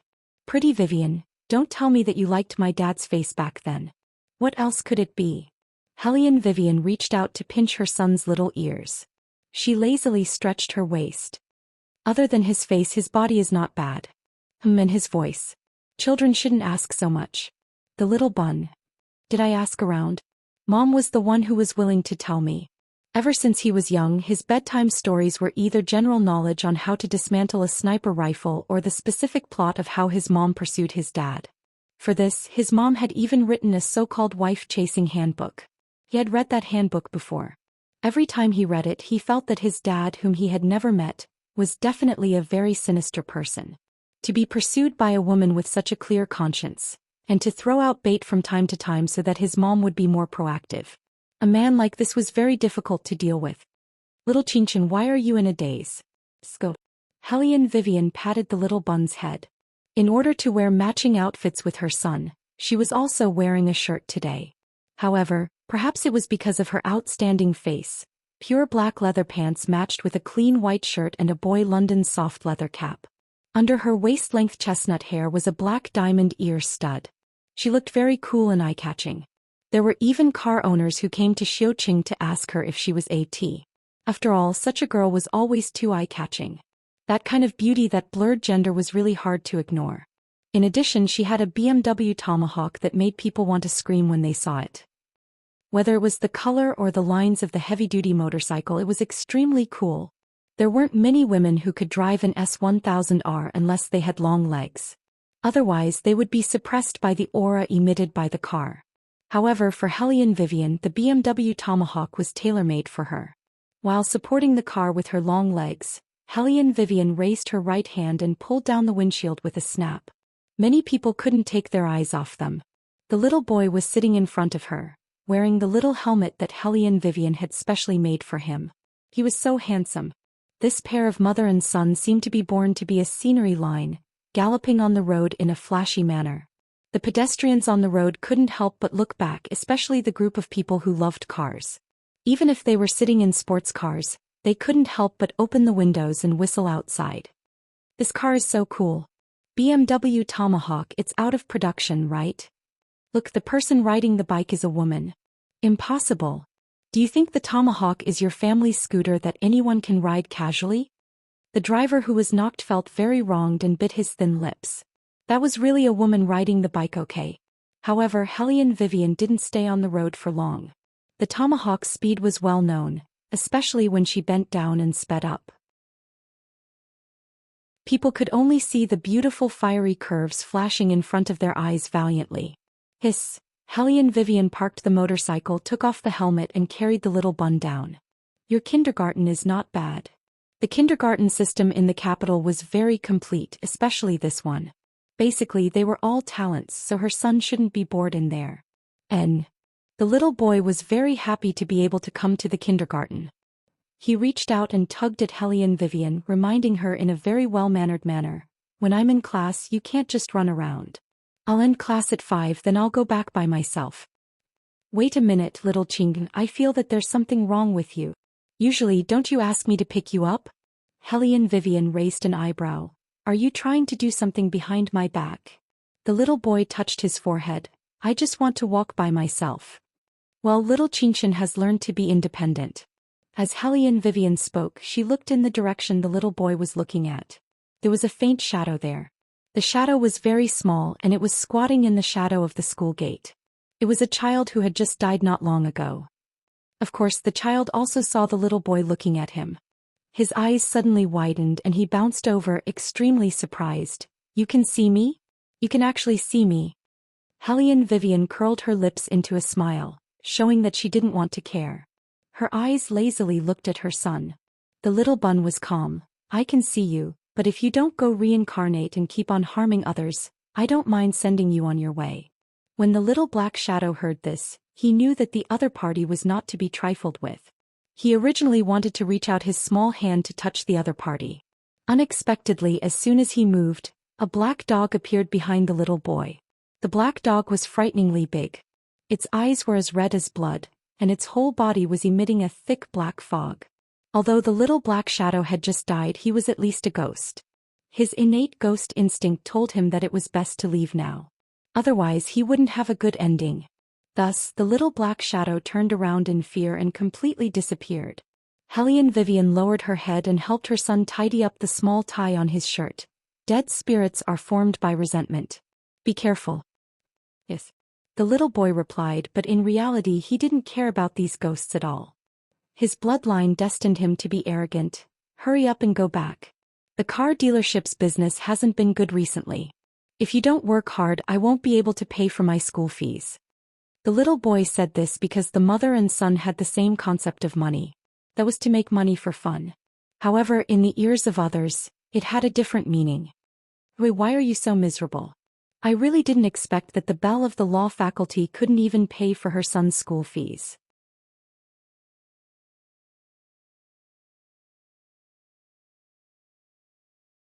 Chapter 871. Hearing this, Hellion Vivian playfully raised her eyebrows and looked in the direction of the voice. She saw a well-dressed lady standing not far away. She had a bag in her left hand and an extremely fat boy in her right hand. The boy was indeed too fat and he didn't forget to eat ice cream.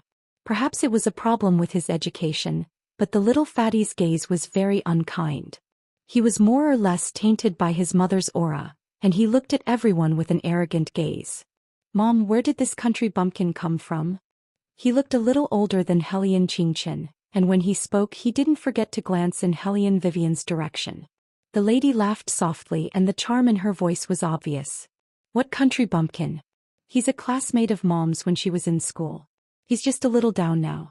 Don't look down on them, understand? Don't. The little boy smiled and didn't want to talk to this kind of person.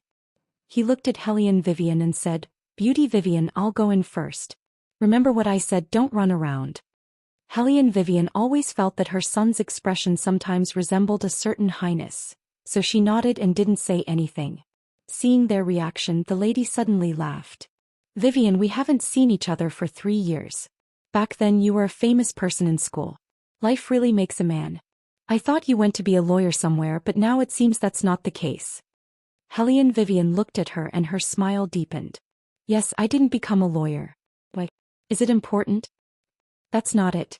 When the lady spoke, she always gave people a very elegant atmosphere. It's just that we haven't seen each other in a long time, and I wanted to talk to you about the old days. Hehe, since you're not a lawyer, what are you doing? Hellion Wei looked at her son's swaying back as he walked into the kindergarten. There was no need for her to stay any longer at the entrance of the kindergarten.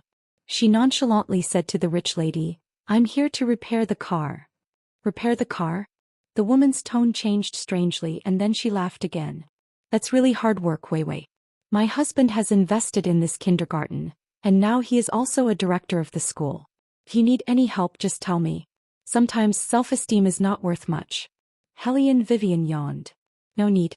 She still had that calm expression on her face. The rich lady remembered that she had always been like this during her university years. She always missed classes and seemed very mysterious. However, when she appeared, she would always steal everyone's limelight. There were many people who chased after Hellion Vivian in university. There were so many of them that the rich lady still felt a little angry when she thought about it now. However, if those people were to find out that a top law student had been reduced to fixing cars for others, what kind of scene would that be? It seemed that it was time to find a time to gather with everyone.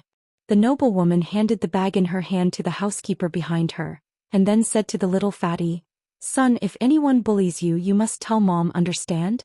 Listen to your teacher and don't eat during class. Then come and pick me up when I'm done with class. The little fatty was very clingy and his mouth twitched. Why is there such a country bumpkin in the school that Dad invested in? He's even more handsome than me.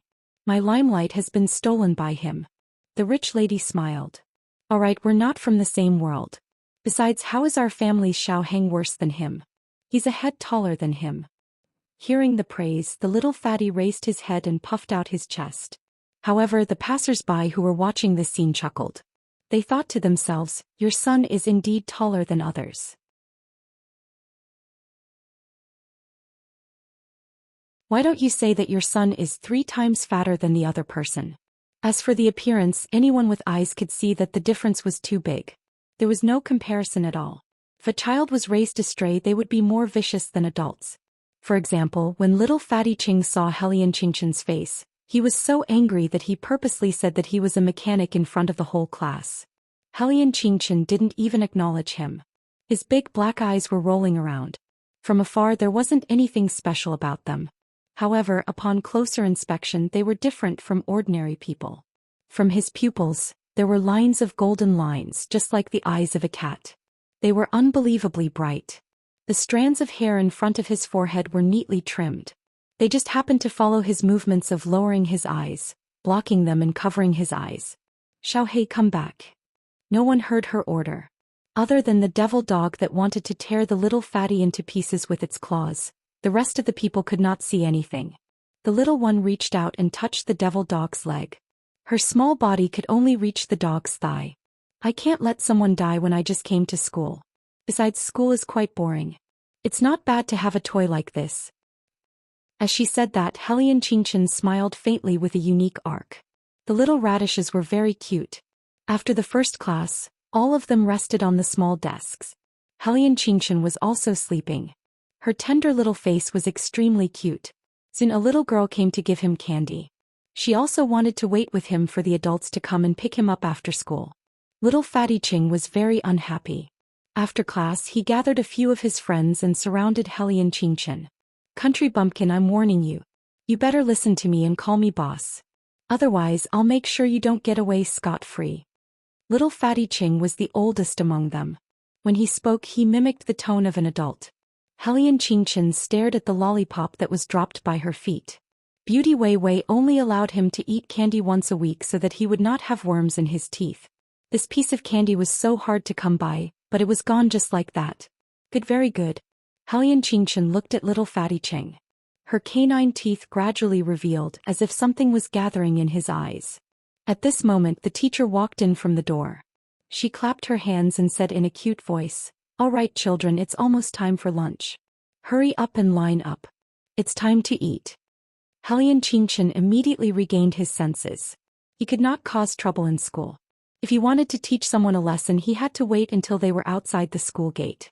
Otherwise Beauty Wei Wei would find out. Then he would lose more than he gained. Thinking of this, Hellion Chinchin retracted his aura. Holding his small rice bowl he walked towards the group with a chuckle. He was the smallest and shortest, so he would definitely be at the front of the line. Little Fatty Ching looked at him and thought that he had completely frightened him. He was very pleased with himself. During lunch he ate 3 big bowls of rice in a row. Just as Hellion Chinchin was eating in a daze, a pure black Lamborghini sports car arrogantly stopped at the entrance of the kindergarten.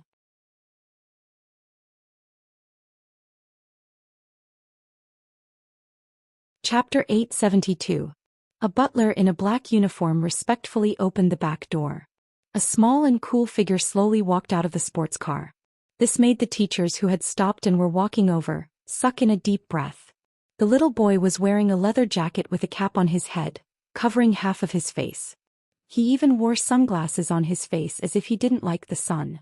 But even so, people could clearly see his appearance. He was as white as snow, and his black hair fell from the hood to the side of his ears. It was very smooth and dark. His slender and beautiful little fingers moved back and forth a few times as he casually looked around.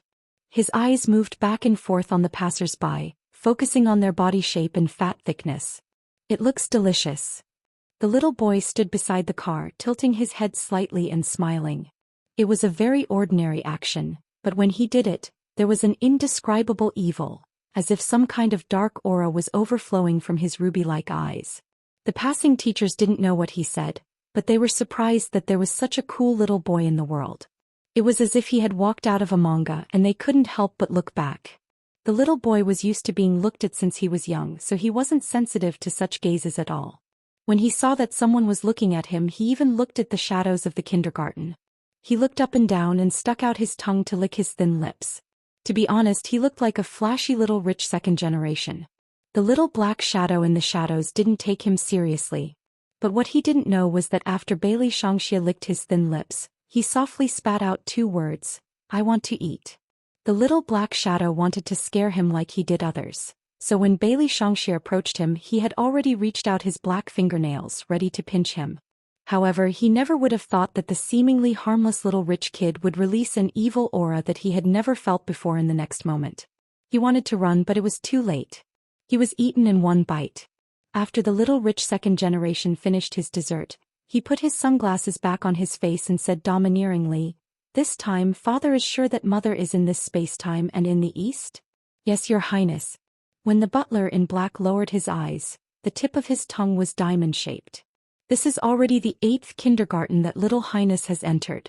His Highness has instructed that if Little Highness is expelled this time, he will strip you naked and hang you in both the human and demon realms for a human body aesthetic exhibition." The little rich second generation sneered and lifted the small school bag on his shoulder. He sneered heavily and didn't say anything. The butler in black became nervous and said into the Bluetooth headset in his ear, "What should we do if His Highness catches a cold? To get an injection?" But every time the Little Highness had an injection, it would frighten the nurses. "Tell His Highness yes. We must inform His Highness." The corner of the little rich kid's mouth twitched and his voice was very cool. "I just sneezed. That's enough. Go back to where you came from. Don't disturb me when I go to school to recruit underlings." Demons were born with a desire to control power. This was even more so for the little rich second generation. He had never put anyone in his eyes. If his father hadn't told him that his mother didn't like them killing humans, he would have eaten these people's souls long ago. The little rich second generation put his hands in his pockets, and the corners of his mouth always carried a smile.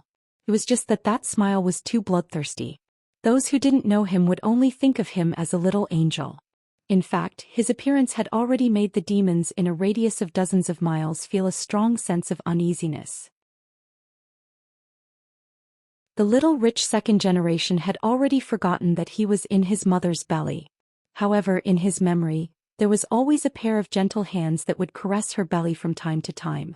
At that time he would always be with what he couldn't remember, but the little rich second generation knew that it was a very, very happy feeling. Therefore, even he wanted to find his mother as soon as possible. However, he was different from his father. Besides his mother, he had other interests, and that was to make his peers fear him. Humans were just toys to be played with. They were greedy, timid, and vain. They would always revere those who were richer and more powerful than them. Just like his father said, if he wanted to call the wind and summon the rain in this era, he must first successfully disguise himself as a human and then stand at the top of the pyramid. The little rich second-generation kid laughed again, letting his head teacher hold his little hand as they walked into their small classroom in a very, very cool manner. "This is the new Bailey Shangxie. He just came back from abroad. In the future, when the children learn English songs, Shangxie can lead the singing." The teacher introduced, but she still couldn't hide the amazement in her eyes. In the capital there were countless wealthy families. However, there were only a dozen or so people whom the headmaster had personally instructed, and the one she was holding was one of those dozen or so people. When the children in the classroom heard that the other party came back from abroad, they bit their little fingers and tilted their heads. A foreigner? When it came to beautiful things, children would always actively surround them. They looked at the little rich second generation adorably and innocently, wanting to be friends with him. However, there was only one person who furrowed his little brows when the little rich second generation appeared. Why was there such a strong evil aura? Could it be that he was a demon? No, if he was a demon he would definitely be able to tell. Little Qingqian's eyes narrowed even more. Of course, the little rich second generation noticed her gaze. He looked in her direction without any reservation. His eyes were filled with a dangerous aura. From the moment he came in, he realized that there was something wrong with this human. Although he couldn't tell what was wrong with the other party, the feeling was too mysterious. The little rich second generation also narrowed his eyes. The two children were filled with hostility even before they spoke a word. This was the best news for little Fatty Cheng. When he saw the clothes on the little rich second generation, he knew that the other party was rich just like him. Little Fatty Cheng had been influenced by his mother since he was young. Although he was still young, he was already subconsciously scheming against others. Therefore, after the teacher left, he took the initiative to bring the two children behind him to stand in front of the little rich second-generation heir during the class break. "Shangxie, do you also dislike that little country bumpkin? I heard my mother ask what his family does. He's a broken car mechanic and is extremely poor.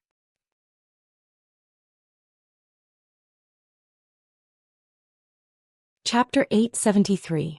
When Bailey Shangxie heard little Fatty Cheng's words, he raised his blood-red eyes but did not do anything.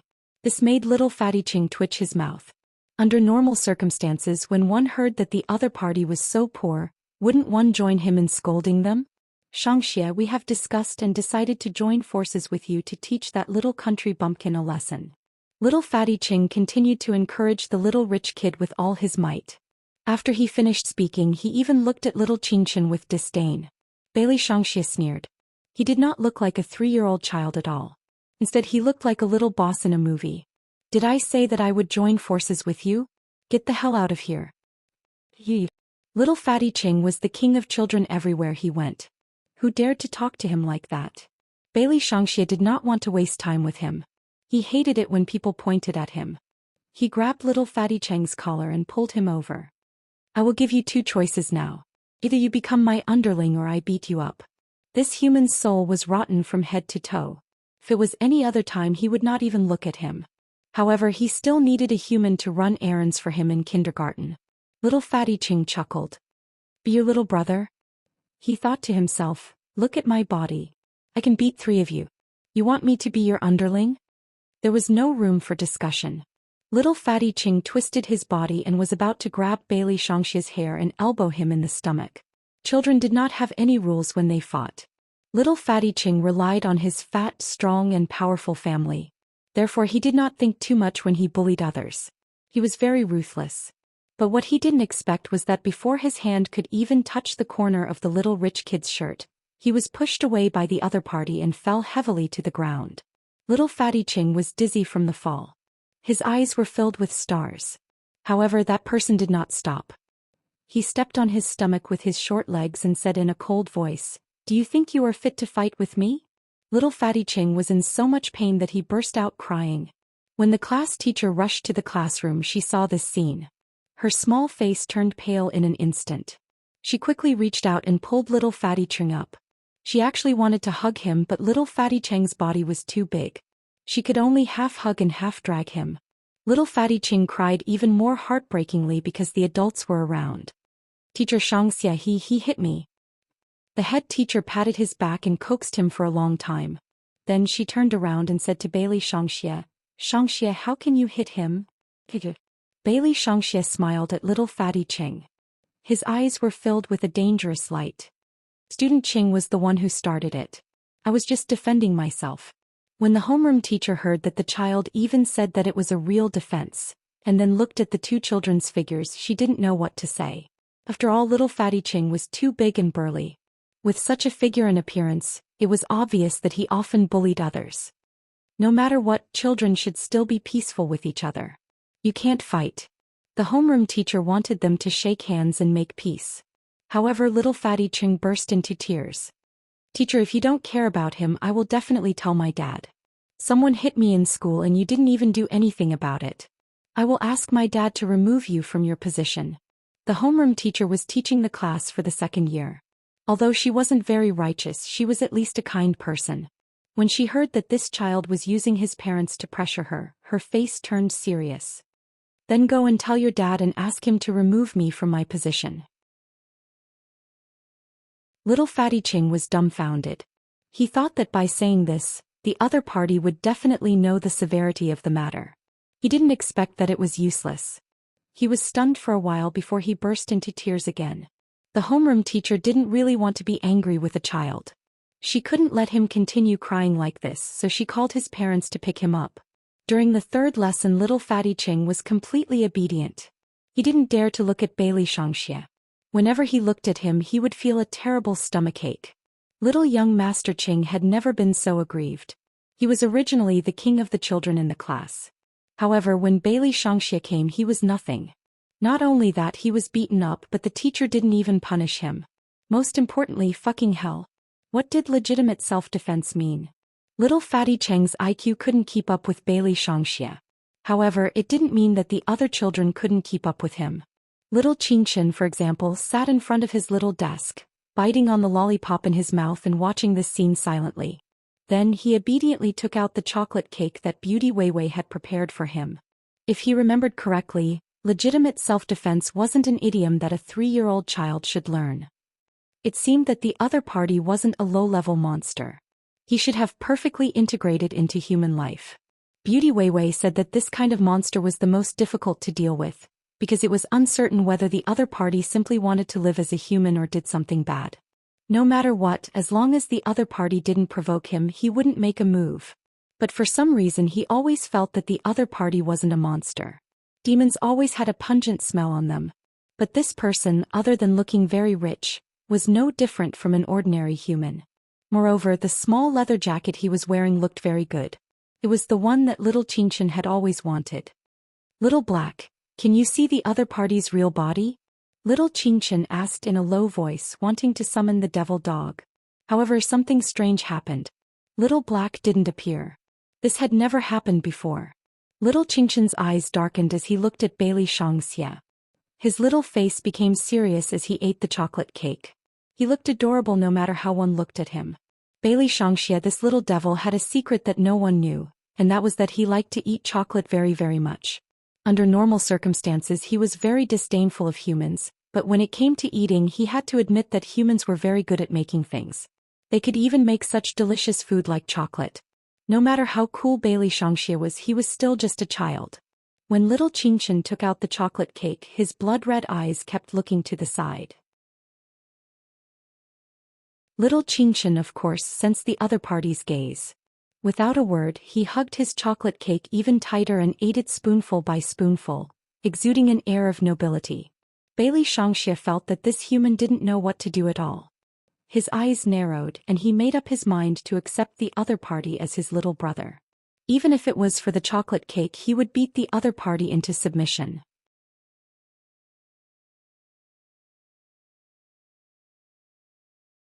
Chapter 874.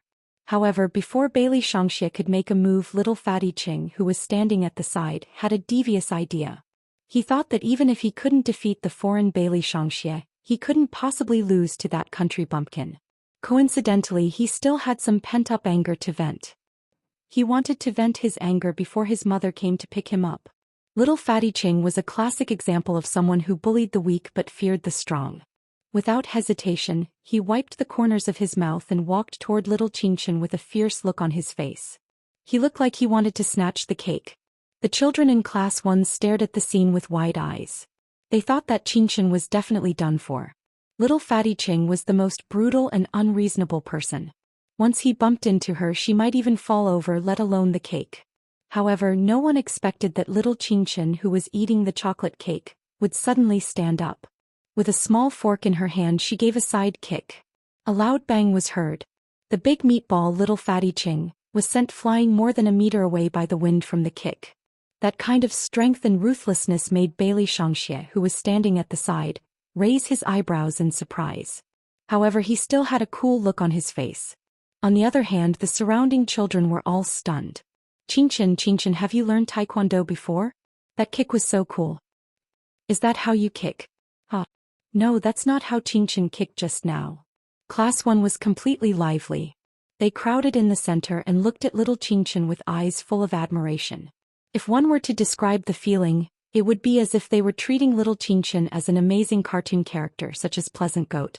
Little Fatty Ching, who was lying on the ground, felt his internal organs hurting badly. This time he cried even more miserably. After all, little Fatty Ching was a child who cared about his reputation. It was still acceptable that he was beaten up by Bailey Shangxia, who had just returned from abroad. He couldn't tolerate being beaten up by a country bumpkin.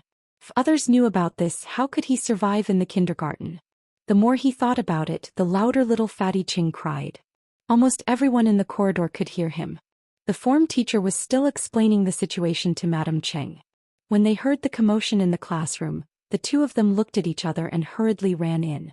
When Madame Cheng saw little Fatty Ching sprawled on the ground, her face immediately turned green. Who the hell would do this? When had her son ever suffered like this? Rich Lady Cheng was both angry and angry. She patted little Fatty Ching on the back and said to the homeroom teacher, "Teacher Zhang, you have to give me an explanation. My son is here to study. He was not here to be bullied. I never expected you, a teacher with such little experience, to be able to teach my son well. I only wanted you to take good care of my son. But look at my son's face. If anything happens to my son, don't even think about being a teacher anymore. The homeroom teacher of Class 1 did not expect that little Fatty Ching would be beaten up again while she was out for a short while. To be honest, she was also having a headache. It was only the first day of school and there were already 2 fights. Moreover, little Fatty did not look like someone who could be beaten up so easily. It was strange. Why was he always the one who got injured? Teacher Zhang's expression did not look too good after being angered. She turned around and scolded the children of Class 1. Who did it? She originally thought that it was Bailey Shangxie who beat him up and was about to walk up to him to grab him. Unexpectedly, little Qingchen, who was sitting beside the small wooden table, stood up with his chocolate cake in his hand. He looked at their homeroom teacher with his round eyes. He was still wearing his little white shirt and looked adorably silly. Teacher, I did it. Teacher Zhang paused. You? Yes. Little Qingchen nodded. Beside her, upper-class Lady Qing shouted, Teacher Zhang, since the culprit has been found, I hope that you can quickly solve this matter for me. Of course, she recognized little Qingchen's face. He was Helian Vivian's son. Teacher Zhang pressed her head and said to the upper-class lady, Madam Qing, please calm down first. I have to ask the child the reason for the fight. What reason would a poor child have to fight? It must be because he was jealous of my son. Upper-class Lady Qing sneered. He beat my son up to this extent. This kind of student shouldn't be accepted by your kindergarten. Teacher Zhang was at a loss for words after hearing upper-class Lady Cheng's words. Her tone towards little Qingchen also became unpleasant. Why did you fight? Legitimate self-defense. Little Qingchen did not even blink when he said that. Since he was still holding the chocolate cake in his little hands, he looked harmless no matter how one looked at him. But why was it legitimate self-defense again? Teacher Zhang was momentarily at a loss for words. Did children these days know so much? Or were they led astray by Bailey Shangxie who came back from abroad? Thinking of this, Teacher Zhang couldn't help but look in the direction of Bailey Shangxie. That child was very cool. He looked at everyone as if he was condescending. However, at this moment he was looking at little Qingchen with a smile that seemed a little evil. Little Fatty Qing felt a toothache when he heard the words legitimate self-defense. Mom, what is legitimate self-defense? I don't care. It's this country bumpkin's fault for hitting me. Help me teach him a lesson. Get the school to expel him. Little Fatty Qing cried and wailed as the fat on his face shook. Upper-class Lady Qing felt sorry for her son. She quickly agreed. Okay, let's go to the principal's office now. When Teacher Zhang heard that they were going to look for the principal, she quickly persuaded, Madam Qing, the children are still young. It's inevitable that they will bump into each other. There's no need to make such a big fuss, right? What do you mean by making a fuss? Am I making a fuss? Upper-class Lady Qing asked in return. She tried to calm herself down. Teacher Zhang, I have always known that my son has many problems. He may look very domineering, but our family has its own upbringing. He is definitely not a child who will stir up trouble. He is even very kind. However, this is not a reason for him to be bullied. Teacher Zhang felt awkward when she heard this. She really didn't know what to say. At this moment, little Qingchen spoke. Madam, is your family's upbringing to let your son snatch other people's cake? I just said that I was acting in self-defense. If he hadn't snatched my favorite chocolate, I wouldn't have sent him flying with a kick.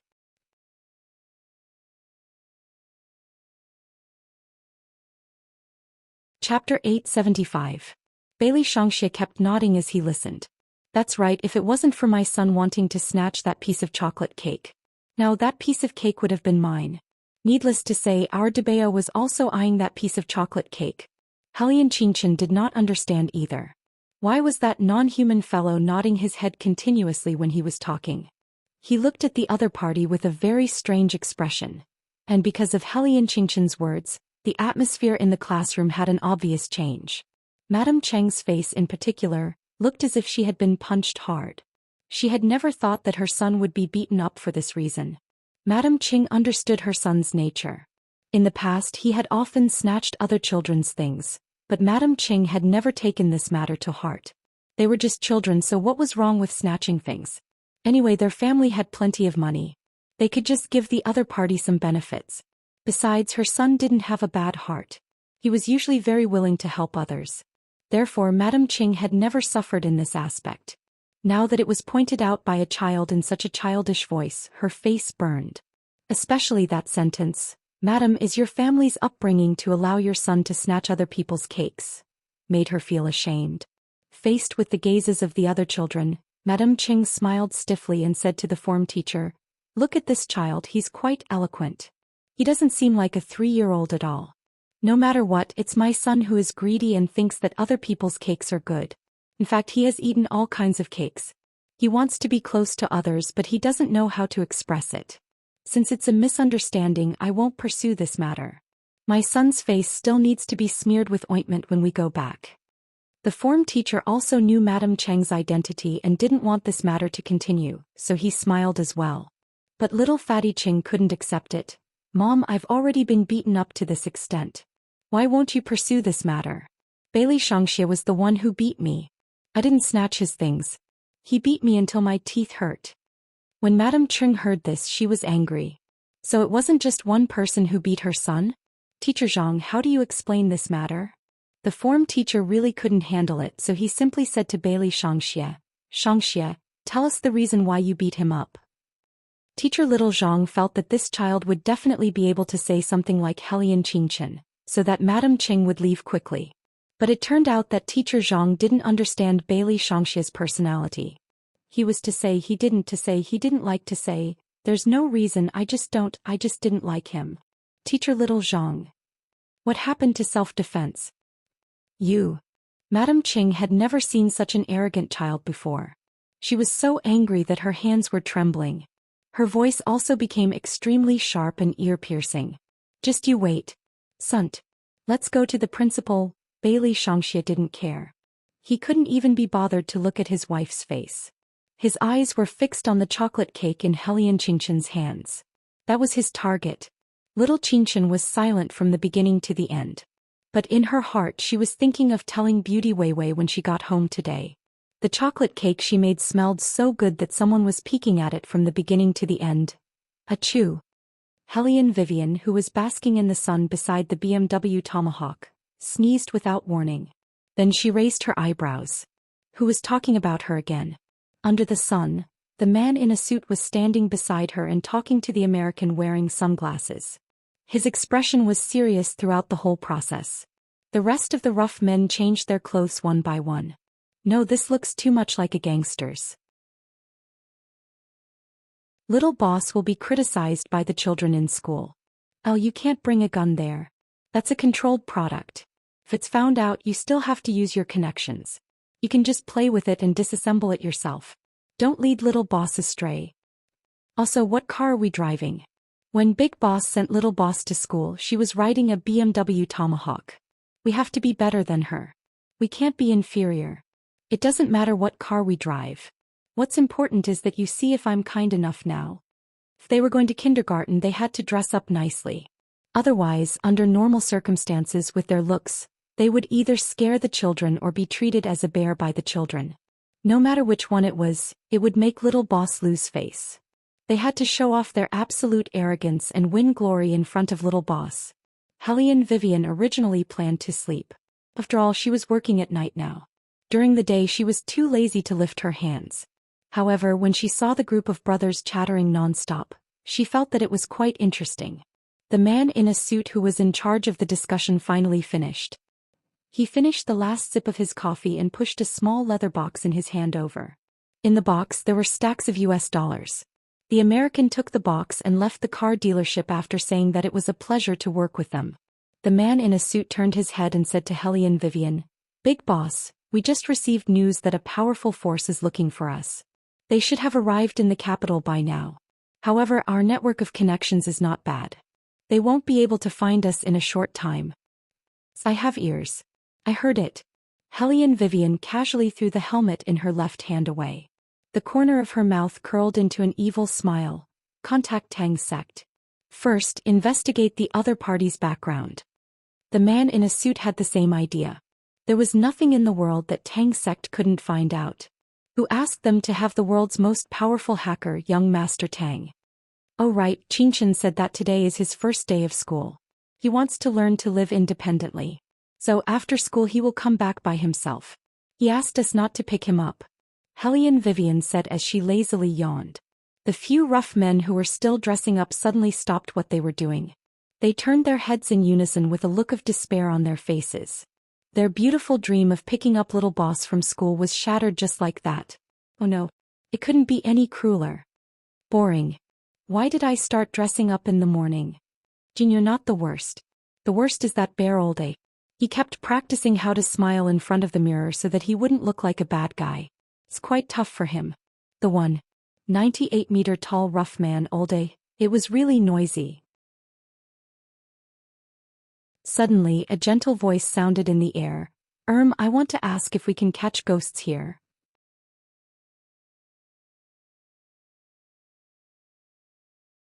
Chapter 876. The burly men paused for a moment and couldn't help but look behind them. Their eyes were filled with vigilance. Hellion Vivian was very direct. Her lips curled into a smile. Miss, this is a car dealership, not a ghost-catching shop. Did you come to the wrong place? The ghost-catching shop is on the street next door. According to the rules of the underworld, she usually took on business at night. Absolutely no one would come to her during the day. I heard someone say that this place can help you catch ghosts. The man was wearing a gray robe that was stained with grease. He looked at Hellion Wei eagerly and said, that man's surname is Tang. He said that as long as I come here someone will help me. Young Master Tang? Hellion Vivian's expression changed slightly. She looked at the woman and asked, did he give you anything?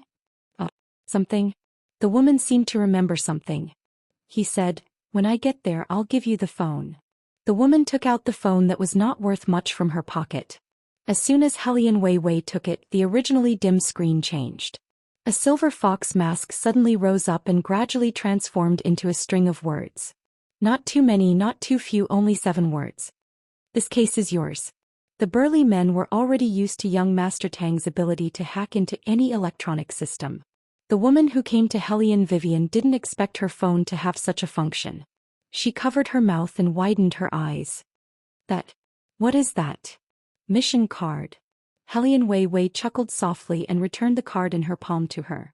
The woman took it and studied it for a long time. However, the image was gone.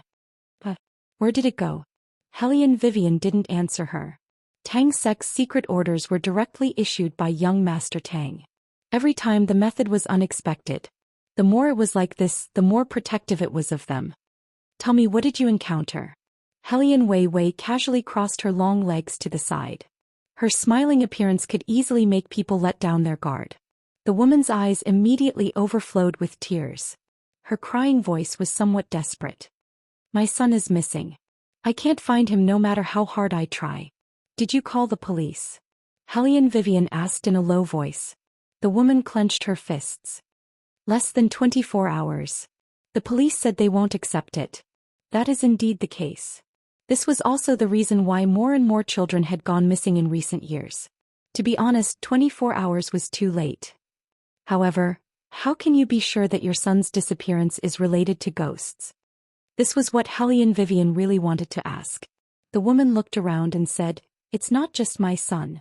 When the kindergarten started this year, one child disappeared every 2 days. Moreover, it was only in the afternoon when school was over. Because the children didn't go missing for long, and the school insisted that they were picked up by relatives. But I know my son. He would never leave with someone he doesn't know. Kindergarten big class. Hellion Wei raised her eyes. Is it the kindergarten in our district? The woman nodded heavily. I told others that there was something wrong with that kindergarten, but no one believed me. But it's really not right. There's nothing wrong with the kindergarten. Hellion Vivian calmly interrupted her, but her brows were furrowed. She looked like she was thinking about something. The woman bit her thin lips. Even you don't believe me? It's not that I don't believe you. I've been to that kindergarten. Hellion Vivian paused and said, my son goes to school there too. He just reported in today.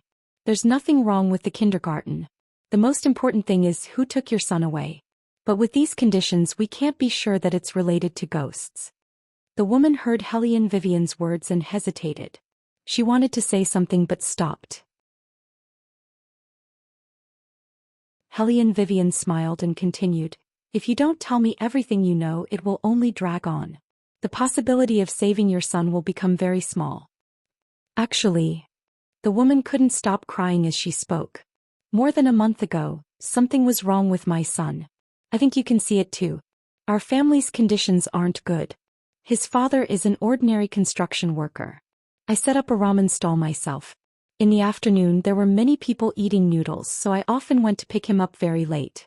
At that time he told me that he always felt that someone was following him. At first I thought that he was just imagining things. Later he stopped saying that, so I didn't take it to heart. But a few days before the child went missing he was clearly alone, but he seemed to be talking to someone in his bedroom. When I asked him, he said that it was a little brother playing with him. There was no little brother in the room. After I heard that, I was very scared, so I went to the great immortal to ask for a talisman. Later my son finally returned to normal, but he was gone. Hellion Vivian heard her words and looked behind her. She chuckled and said, "Besides your son, did you and your husband have another child?"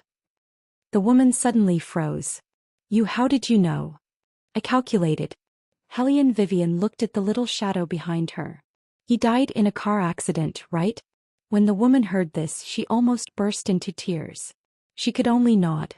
Ghosts were not supposed to be known to ordinary people, but Hellion Wei still told the woman the truth in a roundabout way. "Your son did see a little brother, but that little brother didn't come to hurt him. Instead, it was a natural connection between brothers. He sensed danger and wanted to protect the other party, but his strength was too weak and he couldn't resist the Chinese talisman, so he left the place where he was protecting the other party. If I'm not wrong, after he left, your son was taken away by someone else." Hearing this, the woman seemed to have understood everything. Tears streamed down her face. "But I thought he was angry with me and his father for giving all our love to Xiaoxiang. That's why he kept pestering Xiaoxiang. Children have always been simple and pure. Whatever you give them they will give in return. Even if their parents are biased, blood ties are also present at birth." Hellion Wei stood up, the light in her eyes slightly heavy as she looked at the setting sun not far away. After that she turned her head and faced the group of rough men and smiled evilly. "Someone is causing trouble in our territory, aren't they looking down on me too much?" Jean, who had a cigarette in his mouth, did not speak. He silently pulled the leather jacket over. Old A, who looked like a big bear, grinned, raised the steel pipe in his hand and said, "Get him." Chapter 877. It's a must, but first we have to go to the ghost city to take a look. Since it's a task handed over by young Master Tang, it shouldn't be that simple. As Hellion Vivian spoke, she straddled her BMW tomahawk. Her slender fingers pressed down on the helmet, and her eyes looked at the woman. "Your son went missing at the school gate, right?" The woman wiped her tears and said, "That's what the school teacher said." "I see. You go back first. I'll let you know when there's news." After Hellion Vivian asked clearly, she exerted force in her hand, and the tomahawk rushed out of the street, heading in the direction of the ghost city. The so-called ghost city first appeared in the old Beijing city. It was a kind of antique market that opened in the middle of the night to the wee hours of the morning. It usually bought and sold some items that couldn't see the light of day. For example, the possessions of fallen princes, the treasures stolen from the palace by great eunuchs, or the funerary objects obtained from the hands of grave robbers. The sellers set up stalls in the wilderness. If the buyer and the seller were interested, they would make a price in their sleeves without saying a word. The whole market was silent and dark, so it was called the Ghost City. Later, the new China was established, and after experiencing a cultural catastrophe, more and more antiques were scattered among the people. This kind of ghost city naturally began to become popular. For example, Beijing's Panjiayuan and Tianjin's Target Street were examples. However, the current ghost city's opening time was no longer in the middle of the night, but in the early hours of Saturday. When the sky just turned bright, people would come out to set up stalls. Gradually, the antique market was formed. Very few young people knew that there was such a place in the imperial capital. Only the old Beijing people would understand. But Hellion Vivian was the only one who rode a tomahawk to the antique market in the morning. Other people always had the appearance of a master, either holding a fan in their hand or playing with a walnut.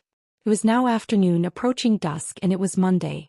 There were only a few people in Panjiayuan, otherwise they would have to stare at Hellion Vivian. Since they came to the ghost city, they naturally had to go through the ghost city's route. He took out a piece of paper as a knock on the door. A short while later, the unassuming wooden door in the old alley opened. A young man walked out from inside holding a tortoise in his hand. After seeing Hellion Wei Wei, he raised his eyebrows. You are? If the king of hell wants someone dead at midnight, he won't let them live until midnight. Hellion Vivian walked in with her long legs and said, I'm here to check something. When the young man heard the slogan, he saw her holding a piece of paper in her hand and holding the turtle to pick it up. Every trade had its own rules. Only when the tortoise recognized the underworld money could the business be considered accepted. On the other hand, the young man hadn't heard this slogan for a long time. He thought that his master was bluffing him, so he couldn't help but look at Hellion Vivian a few more times. Hellion Vivian smiled the whole time. As soon as she entered the room, she hit the back of the head of the man sitting in the middle of the alley, who was pretending to be a master. Monkey, that's enough. Don't pretend anymore. Take off your sunglasses. You really think you're blind? When Monkey heard this voice, he immediately cried out, Boss, my mother. Why are you here? Of course I'm here to check something. Hellion Vivian took his sunglasses and looked at them. It's a famous brand. You're doing well. Monkey chuckled. Isn't it because people nowadays believe in blind people touching bones? I'm just pretending. The young man seemed to have never seen his master like this.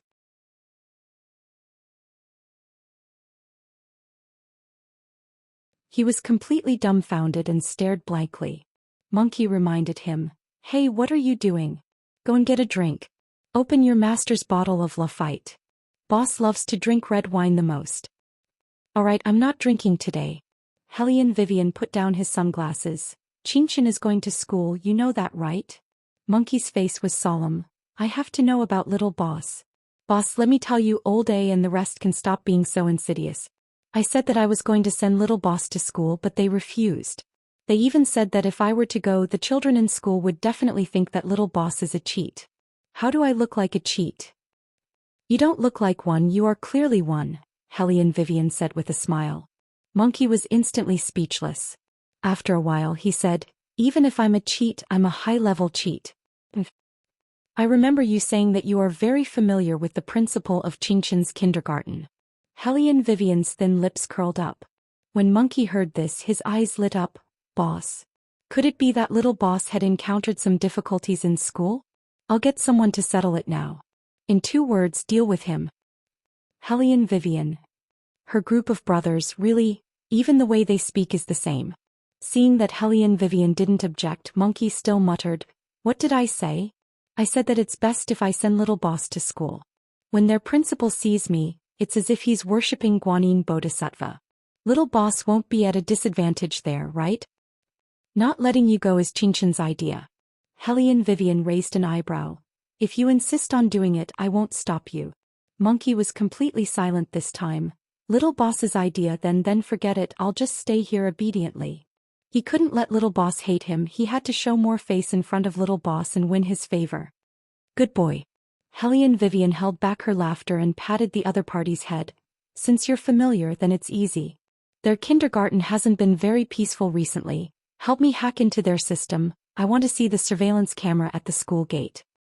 Not very peaceful? Monkey frowned and pulled open the bookshelf at the side. Behind the bookshelf were 4 computers, the brand of which was the most high-end Alien. These 4 computers all used virtual IPs. Not only that, there were also several routers in the room, all for the sake of getting rid of tracking. Of course, the better the hacker, the faster the speed. There was no need for too much concealment because when he hacked in, he would sweep away all the traces he left behind, such as young Master Tang. Monkey was also from the Tang sect, he was in charge of this area. Once the main computer was turned on, the 4 computers ran at the same time. He sat in front of the computer, his fingers quickly typing on the keyboard.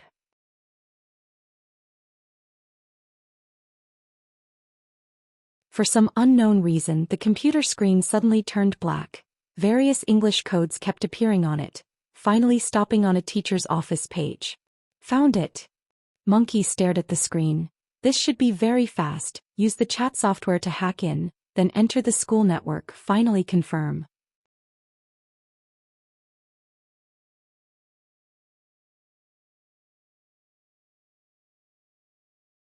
Chapter 878. Pop. The crisp sound of the keyboard rang out. As soon as Monkey finished speaking, the images on the 4 screens immediately changed, showing the scene at the entrance of the kindergarten. This is today's video. Monkey's fingers were still on the keyboard. In order to allow Hellion Vivian to better observe, he divided each image into 4 parts. Hellion Vivian originally wanted him to directly switch to the day the child went missing, but after seeing this morning's video she suddenly paused. Wait a minute, why isn't the video from 9 a.m.? The video from 9 a.m.? Monkey frowned and switched back the video, his eyes widening. It's really not there. The time on the video has disappeared by 5 minutes. Hellion Vivian narrowed her eyes. 9 a.m., which was the video that appeared after she sent her son to school. Thinking of this, she moved the mouse twice and finally fixed it on a Lamborghini sports car.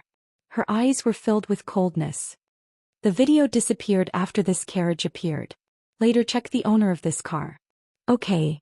Monkey was very fast. Hellion Vivian didn't stop thinking. Now switch the time. Look at the time when the kindergarten ended yesterday. It should be around 5:30 p.m. to 7:30 p.m. Monkey followed Hellion Vivian's instructions and pressed a few buttons on the keyboard. The strange thing happened again. This time the time didn't jump. Instead, the video completely turned white. It was as if there was a malfunction in the video causing it to crackle. What's going on? It's so strange, Monkey said as he frowned. At this moment, Hellion Wei's eyes darkened. Someone is targeting this kindergarten. It wasn't a ghost. She didn't feel any evil aura. Instead, it was the scene from this morning that seemed more like something was wrong. Since it wasn't a ghost, it was man-made. From Hellion Vivian's experience, man-made situations were usually more troublesome than ghosts. However, the culprit's target was too strange. Logically speaking, if someone wanted to kidnap a child, they would definitely choose someone rich. The kindergartens in this area were all for elites. Many children of high officials and nobles would be sent there. It was clear at a glance that the family conditions of the clients who came to see her today were not very rich. Then why did the other party kidnap a child from such a family? Unless the other party wasn't looking for a ransom. It seemed that the other party was very smart. The imperial capital was different from other places. Kidnapping and extorting in such a city was undoubtedly asking for trouble. Since it was not for the ransom, there was only one other possibility. Child trafficking. According to the crime statistics, child trafficking in China had reached a peak. Under normal circumstances, missing children were usually between 1.5 years old to 4.5 years old. This was because children at this age did not have complete memories and were easy to control and carry away. Even if they cried, it would not attract the attention of others because everyone would think that the child was throwing a tantrum and would not think of the problem from the perspective of abduction.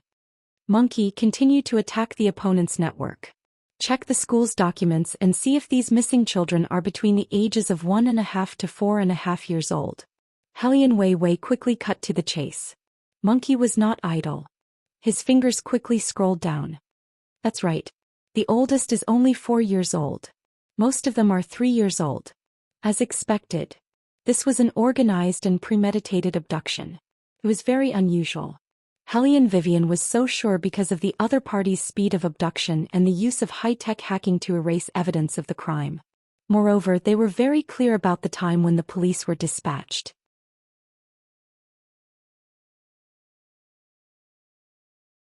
For a mature criminal organization, 24 hours was more than enough time to transfer the child to any place.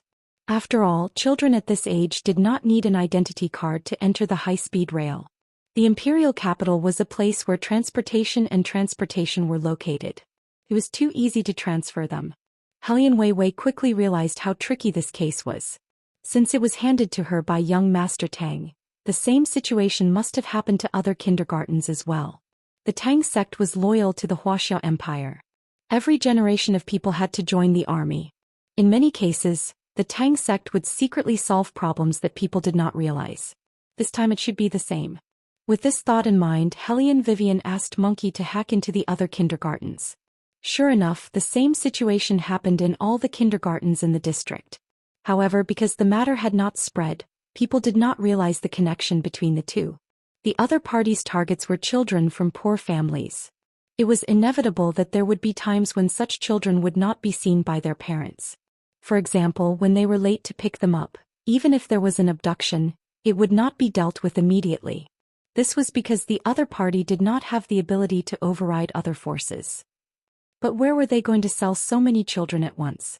While Hellion Vivian was deep in thought, it was time for the children in the kindergartens in the other district to be released from school.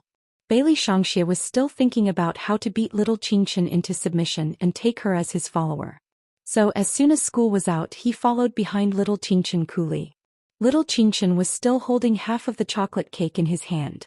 He was carrying a small school bag on his back. He planned to eat it while walking. In the past, at this time, the devil dog would show up majestically. Today, Little Black did not appear. Instead, it was replaced by a guy who was not human. Little Qingshan turned around and looked at Bailey Shangxie. Bailey Shangxie immediately raised his eyebrows. Evil and bloodthirsty. Little Qingshan immediately made up her mind to let him follow her. When they reached the car dealership, she would catch him and bring him to Beauty Vivian. She would see that there were still good-looking monsters in this world. Possible she would like to raise one. Thinking of this, little Qingshan looked behind her again. Her little face was full of seriousness. She would raise him. He could fight, and he had the same function as Little Black. Our crazy and cool Debeo did not know what the other party was thinking. Anyway, his idea was the same from beginning to end. Beat the other party, make the other party be his follower, and steal the other party's chocolate cake. The two little people walked one after the other. Each had their own thoughts, waiting to see who would make the first move. Little Qingshan was still a little shaky when she walked, but Bailey Shangxie was different. From beginning to end, he was noble and had the unique elegance of a demon. However, compared to his father, he had more of a dark demon aura. At this time, a man in a navy blue shirt looked left and right. While little Qingshan was looking back, he came to her side.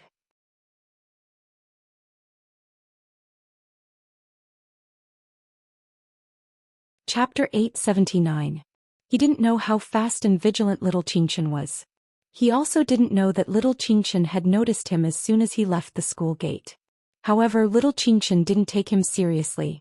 Compared to this man, he was more concerned about whether his chocolate cake would be snatched away by that inhuman guy. At the school gate, the man naturally wouldn't be too obvious. Moreover, he wasn't acting alone. There was a woman behind him. The woman was carrying a baby about the same age as little Qingshan. The baby was the goods they had just obtained through abduction. Although it was a little cruel to describe a child as a goods. However, in this notorious business they called children goods. They specialized in selling and abducting women and children for a living. Their humanity had long been obliterated. The children they abducted were usually slightly older and weren't as easy to deal with as babies.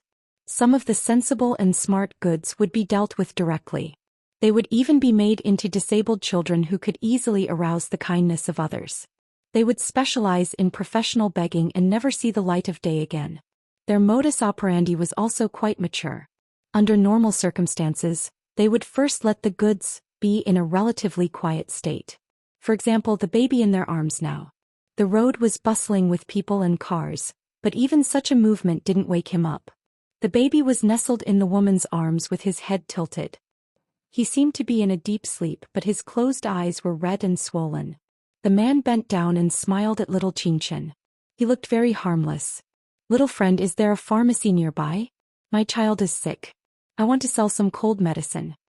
Little Qingshan glanced at him without a change in expression. The man didn't seem to expect such a reaction. He called out again, "Little friend. Follow me. I'll take you there." Little Qingshan took a small spoon and took a bite of the chocolate cake before speaking slowly. The man's eyes lit up. "Then it can't be better. Thank you, friend." Children were so easy to deal with. It seemed that when there was no one around, they would be able to kidnap him. Thinking of this, the man looked back and exchanged glances with the woman who was carrying the baby. Their eyes were filled with a meaning that only they knew. There were 2 abduction missions today. Apart from the baby in the woman's arms, the other target was the child named Hellion Qingshan. According to the information they received, this child came from a very ordinary single-parent family. His family owned a car repair shop. When school started, he was teased by the children, saying that he was a little poor boy. Even if such a child was lost, it would not cause any impact. When the man was thinking about these things, an obvious black fog rose from his body. That was the evil thought that came from the human heart. Such creatures were no different from evil ghosts in the eyes of demons. Bailey Shangxie watched from behind with his hands in his pockets, looking very cool. After hearing what little Qinchin said, he raised his eyebrows. His first reaction was that his chocolate cake was going to be stolen. Without saying anything, he immediately followed them domineeringly. The man smiled at little Qinchin, but his left hand was hanging by his side as if he was holding something. Upon closer inspection, one would realize that it was a handkerchief. However, before the man could do anything, a police station appeared on the scene. A police station appeared in front of him.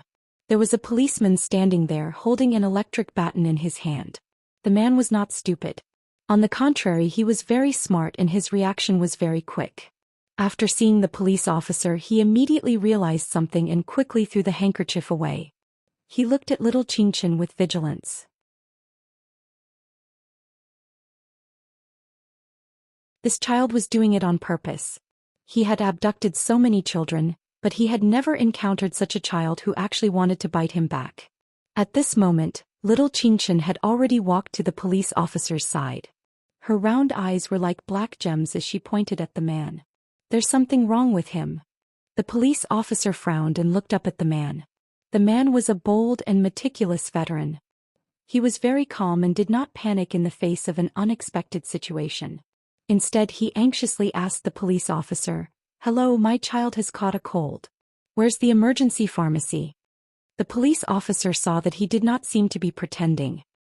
He then glanced at the listless child and the equally anxious woman. He did not take little Qinchin's words seriously and pointed to his left. The man immediately said, "Thank you." His grateful appearance dispelled the police officer's doubts.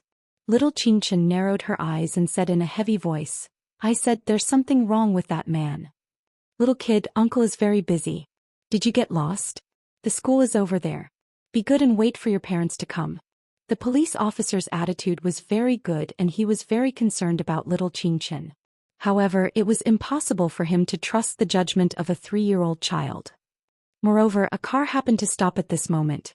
The person sitting inside was Mrs. Cheng, and he was familiar with the license plate number. He had to greet her, so he ignored little Qinchin.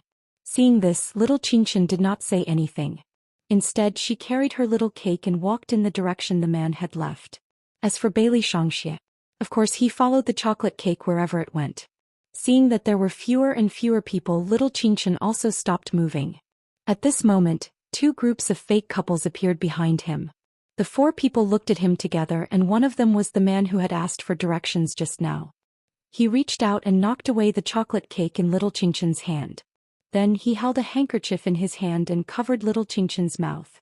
Little Qinchin could avoid the follow-up actions. But now he was completely furious. How dare they knock away the chocolate cake that Beauty Wei Wei made for him? He must make this group of people pay the price. Bailey Shangxie was also covered. He was taken away because he had the same idea as little Qinchin. However, demons were usually more violent under normal circumstances. He had been looking at half a piece of chocolate for an hour and was about to snatch it, but it was knocked away just like that. He had destroyed their nest, so he, Bailey Shangxie, would write the 4 words in reverse. When the woman saw Bailey Shangxie, she frowned heavily. This child is not in the mission. Looking at his clothes, he should be quite well-to-do. Why did you kidnap him? We can't help it. These 2 brats are very evil.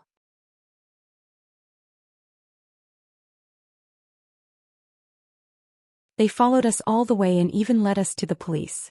You guys watch carefully. Don't let these 2 brats cause any trouble for us.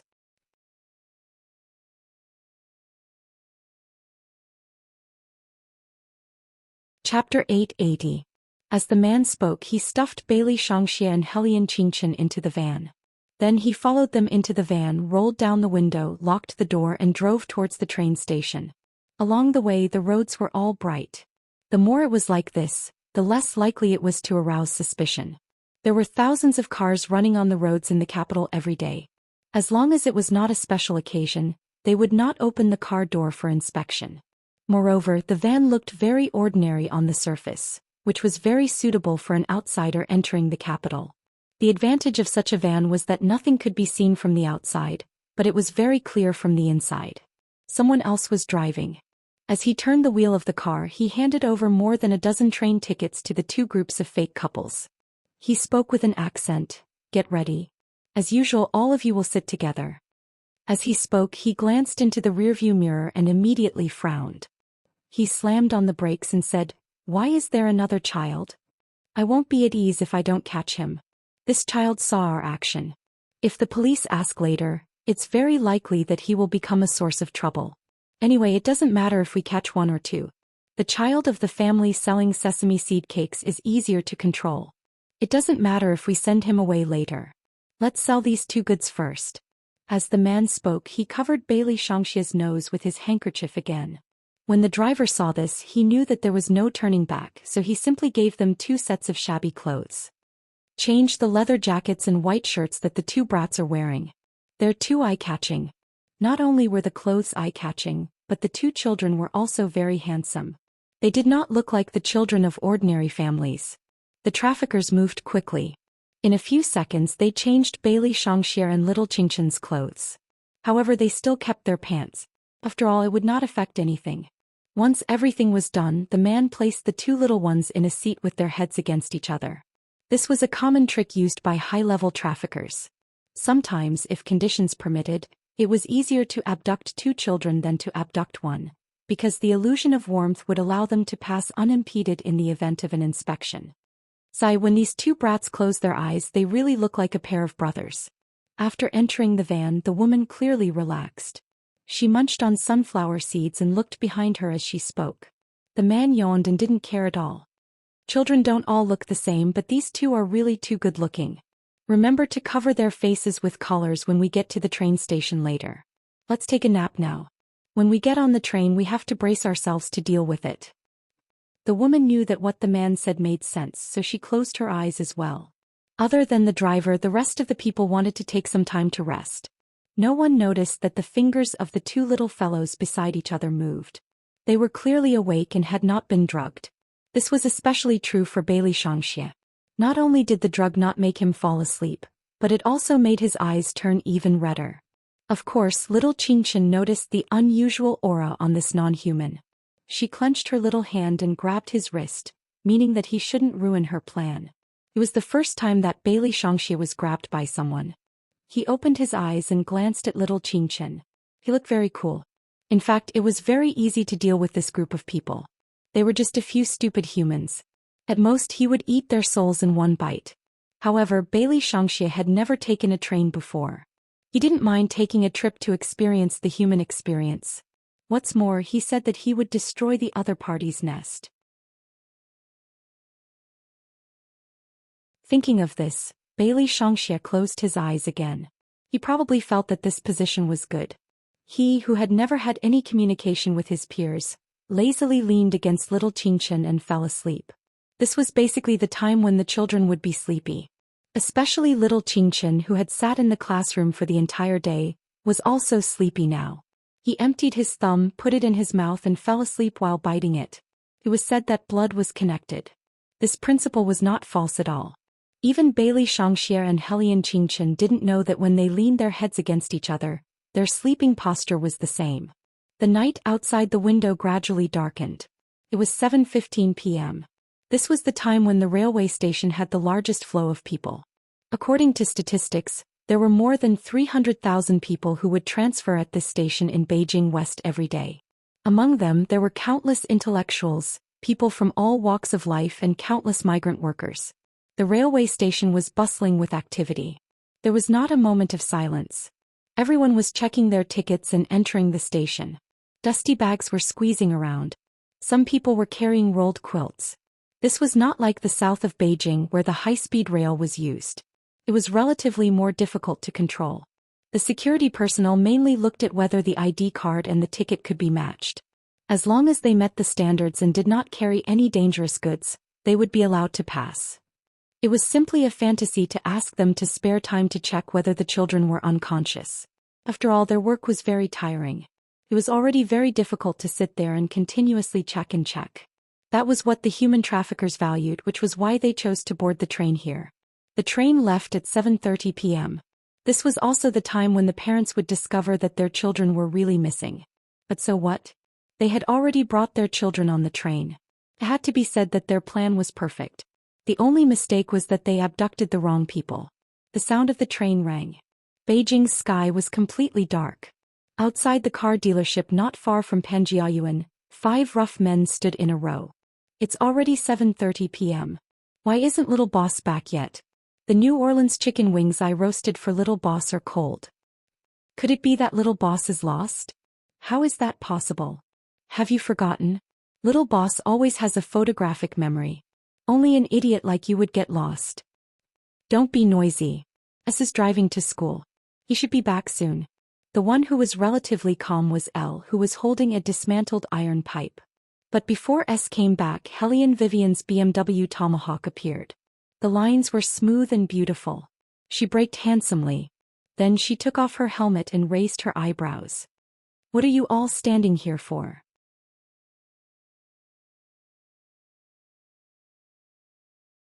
The 5 rough men looked at each other and said seriously in unison, waiting for little boss. Qingshan is not back yet? Helene Vivian paused and frowned. It was only half an hour's journey from here to the kindergarten. Even if he wanted to take little black for a walk, he should be back by now.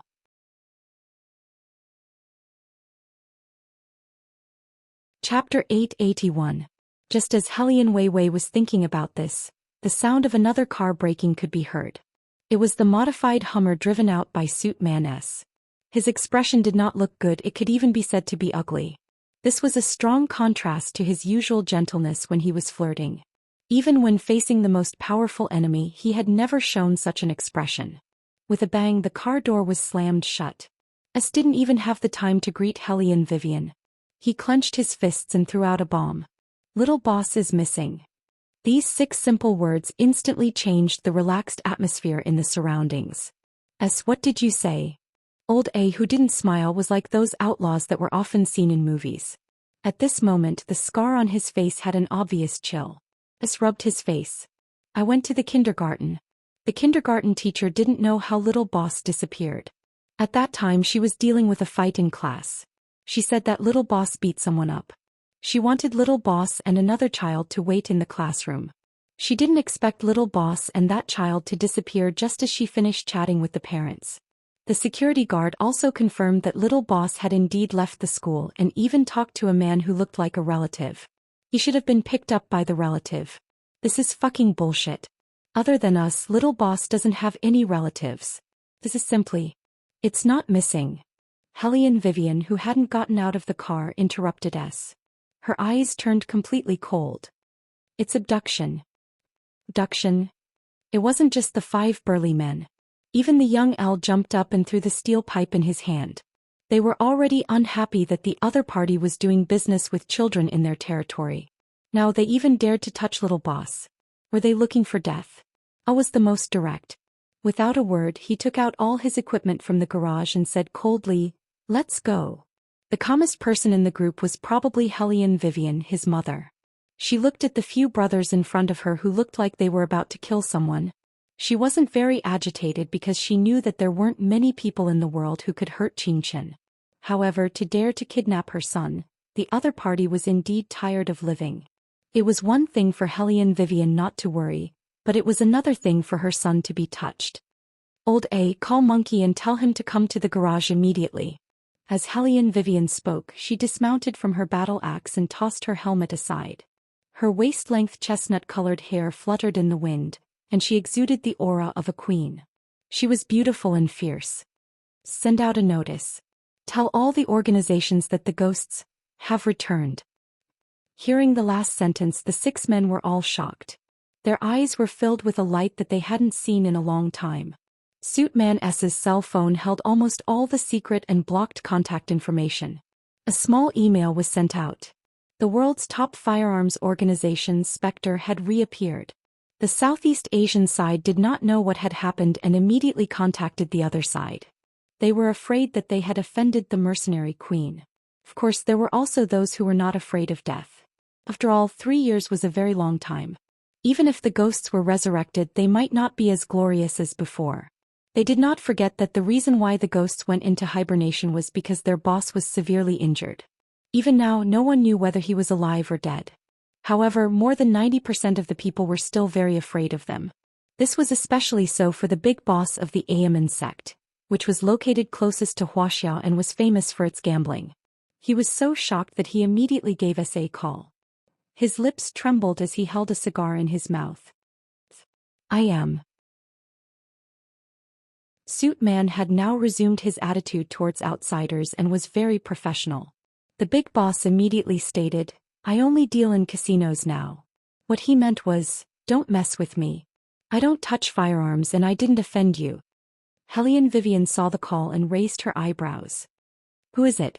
Of course, the big boss on the other side heard the voice and his scalp immediately went numb. He did not forget the scene when the other party almost took his life back then. Suit Man smiled and said to Hellion Vivian beside him, It's Uncle Gua. Pass the phone to me. Hellion Vivian did not beat around the bush. Hearing this, the big boss's skin tensed up and he quietly waited for the voice on the other side of the phone. Uncle Gua. Hellion Vivian curved her thin lips and her eyes were shining. Do you want to do a business deal? The big boss paused as if he did not expect Hellion Vivian to say this. Business? What kind of business?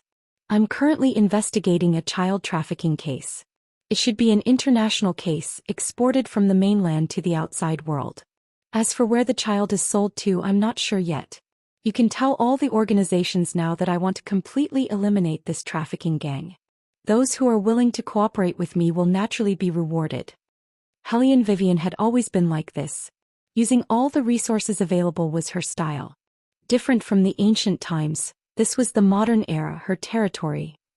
The group of human traffickers would never have thought that they would become the wanted targets of all the organizations just because of a child. If it was to avoid the people of the legal world, they had the experience and the means. Could even be said that it was easy. However, if the enemy was also a criminal organization, they would definitely face unexpected consequences. After hanging up the phone, the information network was fully activated. Monkey carried his laptop and quickly rushed to the car dealership. Hellion Vivian analyzed in her mind.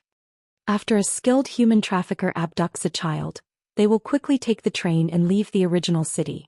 For such a large-scale and planned human trafficker, they will definitely prepare the tickets in advance.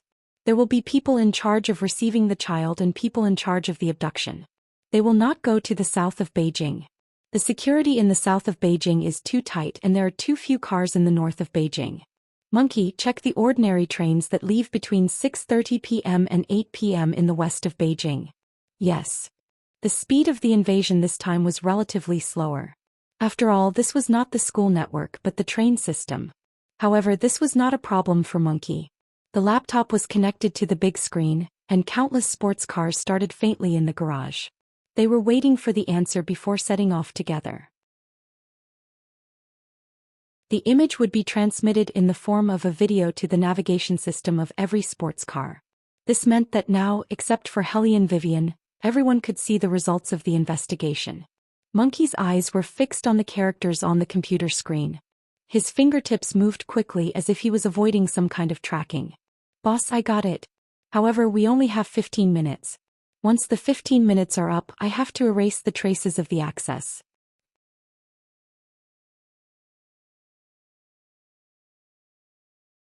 Chapter 882. 15 minutes is enough. Hellion Vivian supported herself with her left hand and straddled the sofa with her long legs. She looked at the computer and said into the Bluetooth headset in her left ear, SL, you guys are in charge of positioning. Gold Olda, you guys are in charge of screening. Human traffickers like to send a man and a woman together and pretend to be husband and wife.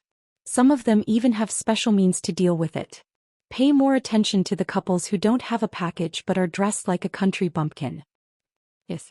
The expressions on their faces couldn't be ignored as they entered work mode. Hellion Vivian's hand quickly scrolled down. It was difficult for the police to conduct strict checks on the suspects on the train. If they were able to get away with it, it would be difficult to catch the scum on the road. Now that the transportation was so convenient, wouldn't it be easy to change the route? Change? Hellion Vivian seemed to have caught on to something important. Her eyes flashed.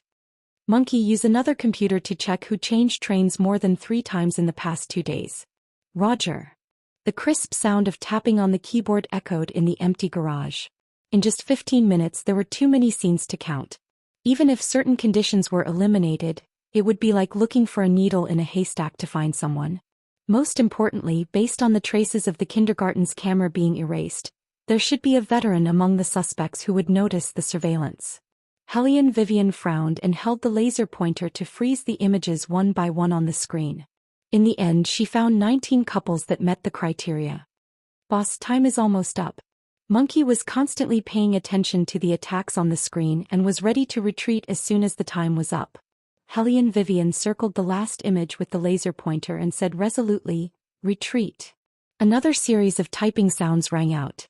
Regardless of whether it was Monkey or the others, all of them quickly erased all traces, not leaving anything that could be traced.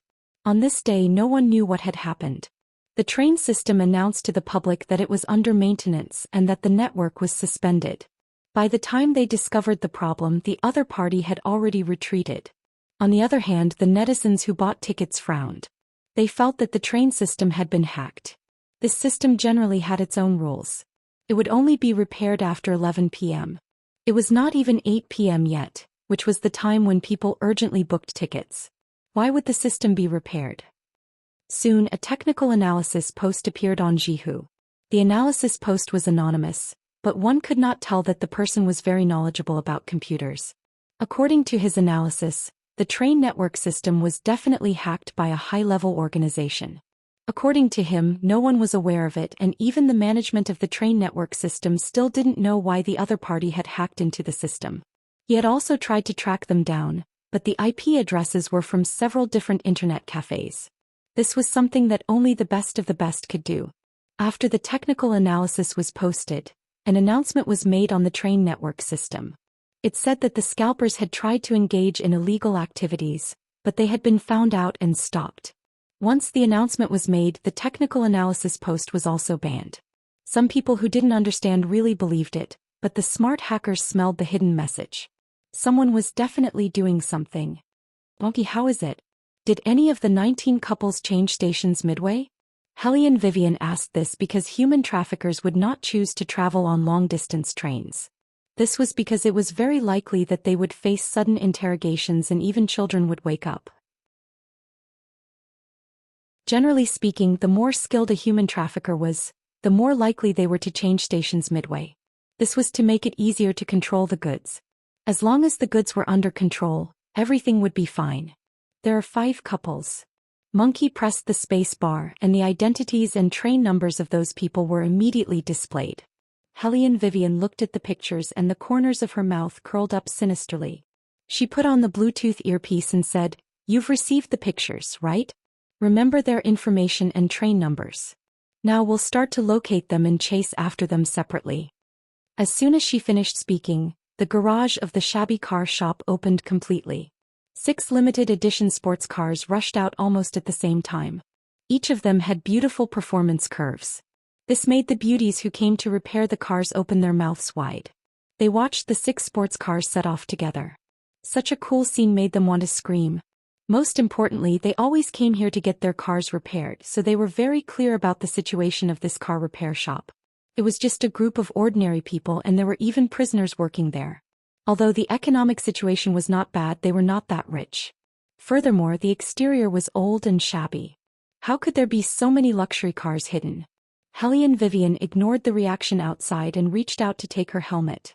She looked back and asked, "Monkey, did you find the car I asked you to find?" "I found it, but..." Monkey paused and continued, "The owner of that car is very mysterious. I followed the clues and dug deeper, but one thing is clear. The Lamborghini went to send someone to school that day. I went to the kindergarten and asked. A teacher saw it and said that the child was also in the first class and was in the same class as Little Boss. There's one thing I didn't care about before, but I have to say it now. Boss, that child disappeared with Little Boss." Helene Vivian stopped in surprise and raised her eyebrows. "What happened? The 2 of them were abducted together?" "It seems to be the case." Monkey touched the bridge of his nose. "But that child's parents seem to be calmer than you, boss. They didn't go to the school to look for their son." Hellion Vivian touched her chin with her slender fingers. This time the traffickers abducted children from ordinary families. They even specifically targeted children who were slightly poor. Qinchin should have been mistaken for a poor student, but the child driving the Lamborghini was also abducted? This is not normal.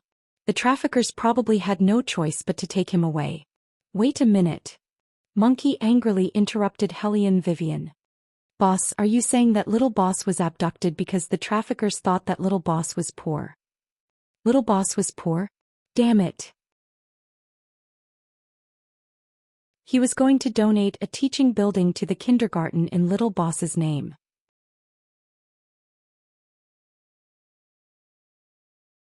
Chapter 883. Hellion Vivian coughed softly. Why are you so agitated?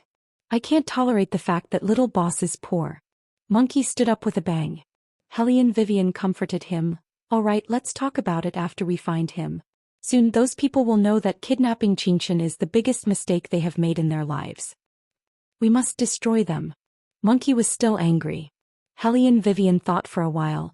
Even if we can't find the owner of the Lamborghini, we should be able to spread the news and tell him again that his son has been kidnapped. Monkey calmed down a little, thinking that the owner of the car was definitely not an ordinary person. If he joined them, they would be able to find them faster. After that, Hellion Vivian didn't say anything else. She put on her helmet, crossed her long legs over the battle axe and rushed out of the car. 5 minutes later, in a luxurious villa buried deep in the capital, roses covered the entire wall, as if no sunlight could penetrate it. A tall and straight man was sitting in front of the large floor-to-ceiling glass window. His slender legs were crossed, and his head was lowered as he listened to the report of the people below. He supported his chin lazily with one hand, looking completely indifferent. The silver-white hair on his forehead fell down and blocked his eyes, making it difficult to see his appearance clearly. All he could see was the smooth curve of her chin. However, with him as the center, there was an ethereal black fog behind him. There seemed to be something hidden in the black fog that could surge out at any time. Mr. Bailey, this is the news I received. Little young Master Shangxie has been kidnapped. The middle-aged man knelt on the ground, his teeth chattering as he said, We will inform the people in the school to look for him and see if anyone knows where he went. Upon hearing this, Bailey Jiaju glanced sideways at her. His eyes were long and narrow, slightly slanted upward, exuding a faint sharpness. His skin was pale white and from afar there was a kind of morbid coquettishness. It made him look like a vampire aristocrat who lived in the 19th century, arrogant and indifferent. I will look for her myself. How is the matter that I asked you to investigate?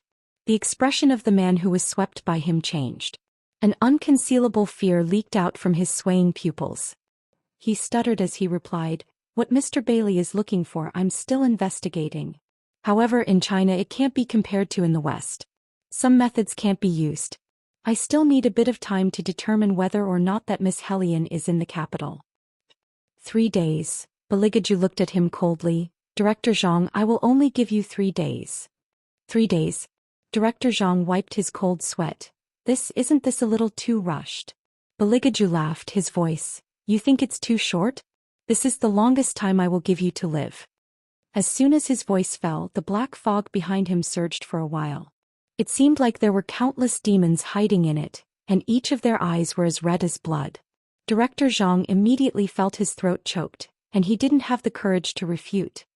He said hurriedly, Sir, don't worry, I will definitely find her. I will use all my power now to continue the search. Only then was Bailey Jiaju satisfied. He asked the shadow behind him to make way for Director Zhang. Director Zhang saw this and didn't dare to stay at all. He ran out of the villa in 2 steps, scared out of his wits. Outside the villa, little Fatty Cheng's father, Cheng Longkuan, was waiting for his uncle and boss. Seeing his uncle like this, he couldn't help but open the car door and muttered, It's better not to come this time. The Zhang family has power and influence in the capital. Why should we be afraid of a rich businessman who came from nowhere? Shut up. Director Zhang was afraid that someone would hear him, so he looked around and breathed a sigh of relief. Don't say anything bad about Mr. Bailey in the future. He is not just a rich businessman. Remember, this person not only controls the lifeline of the Zhang family, but also can buy all the properties of other families. I met him in the UK. If I'm not wrong, he should have the blood of the British royal family. Cheng Longkuan didn't believe it. I've also seen Mr. Bailey. Although I didn't see him clearly from a distance, his hair is silver gray, but his facial features are Asian, aren't they? How can he have the blood of the British royal family? You don't understand at all. The older the royal family is, the more Asian blood will be mixed with it. Director Zhang pinched his tired eyebrows. These are not important. What's important is your attitude. Don't be disrespectful to Mr. Bailey anymore. Otherwise you will kill our whole family. Seeing that his uncle was so serious, Cheng Longkuan was a little afraid in his heart. He didn't speak again, turned the steering wheel and left this seemingly unfathomable villa. Baligaju stood in front of the floor-to-ceiling window, shaking the goblet filled with red liquid with his fingertips, and looked away with a mocking expression. Master. A cloud of black fog gushed out from the depths of the villa, and then slowly turned into a human shape. The aura of the little master seems to be covered by something. I can't find it no matter how I search. Baligaju was much more relieved about a certain little ghost. He looked up at the clock hanging on the wall. Soon he will be hungry. What do you think will happen to the people who abducted him? The black shadow lowered his eyes. To be honest, he really didn't dare to think about that. The train set off from the west of Beijing and would reach the first stop in 10 minutes. This stop was a small city. The good thing was that it was located in Beijing, Tianjin and Hebei, and the traffic was developed. In addition, the security checks in small cities were more lax.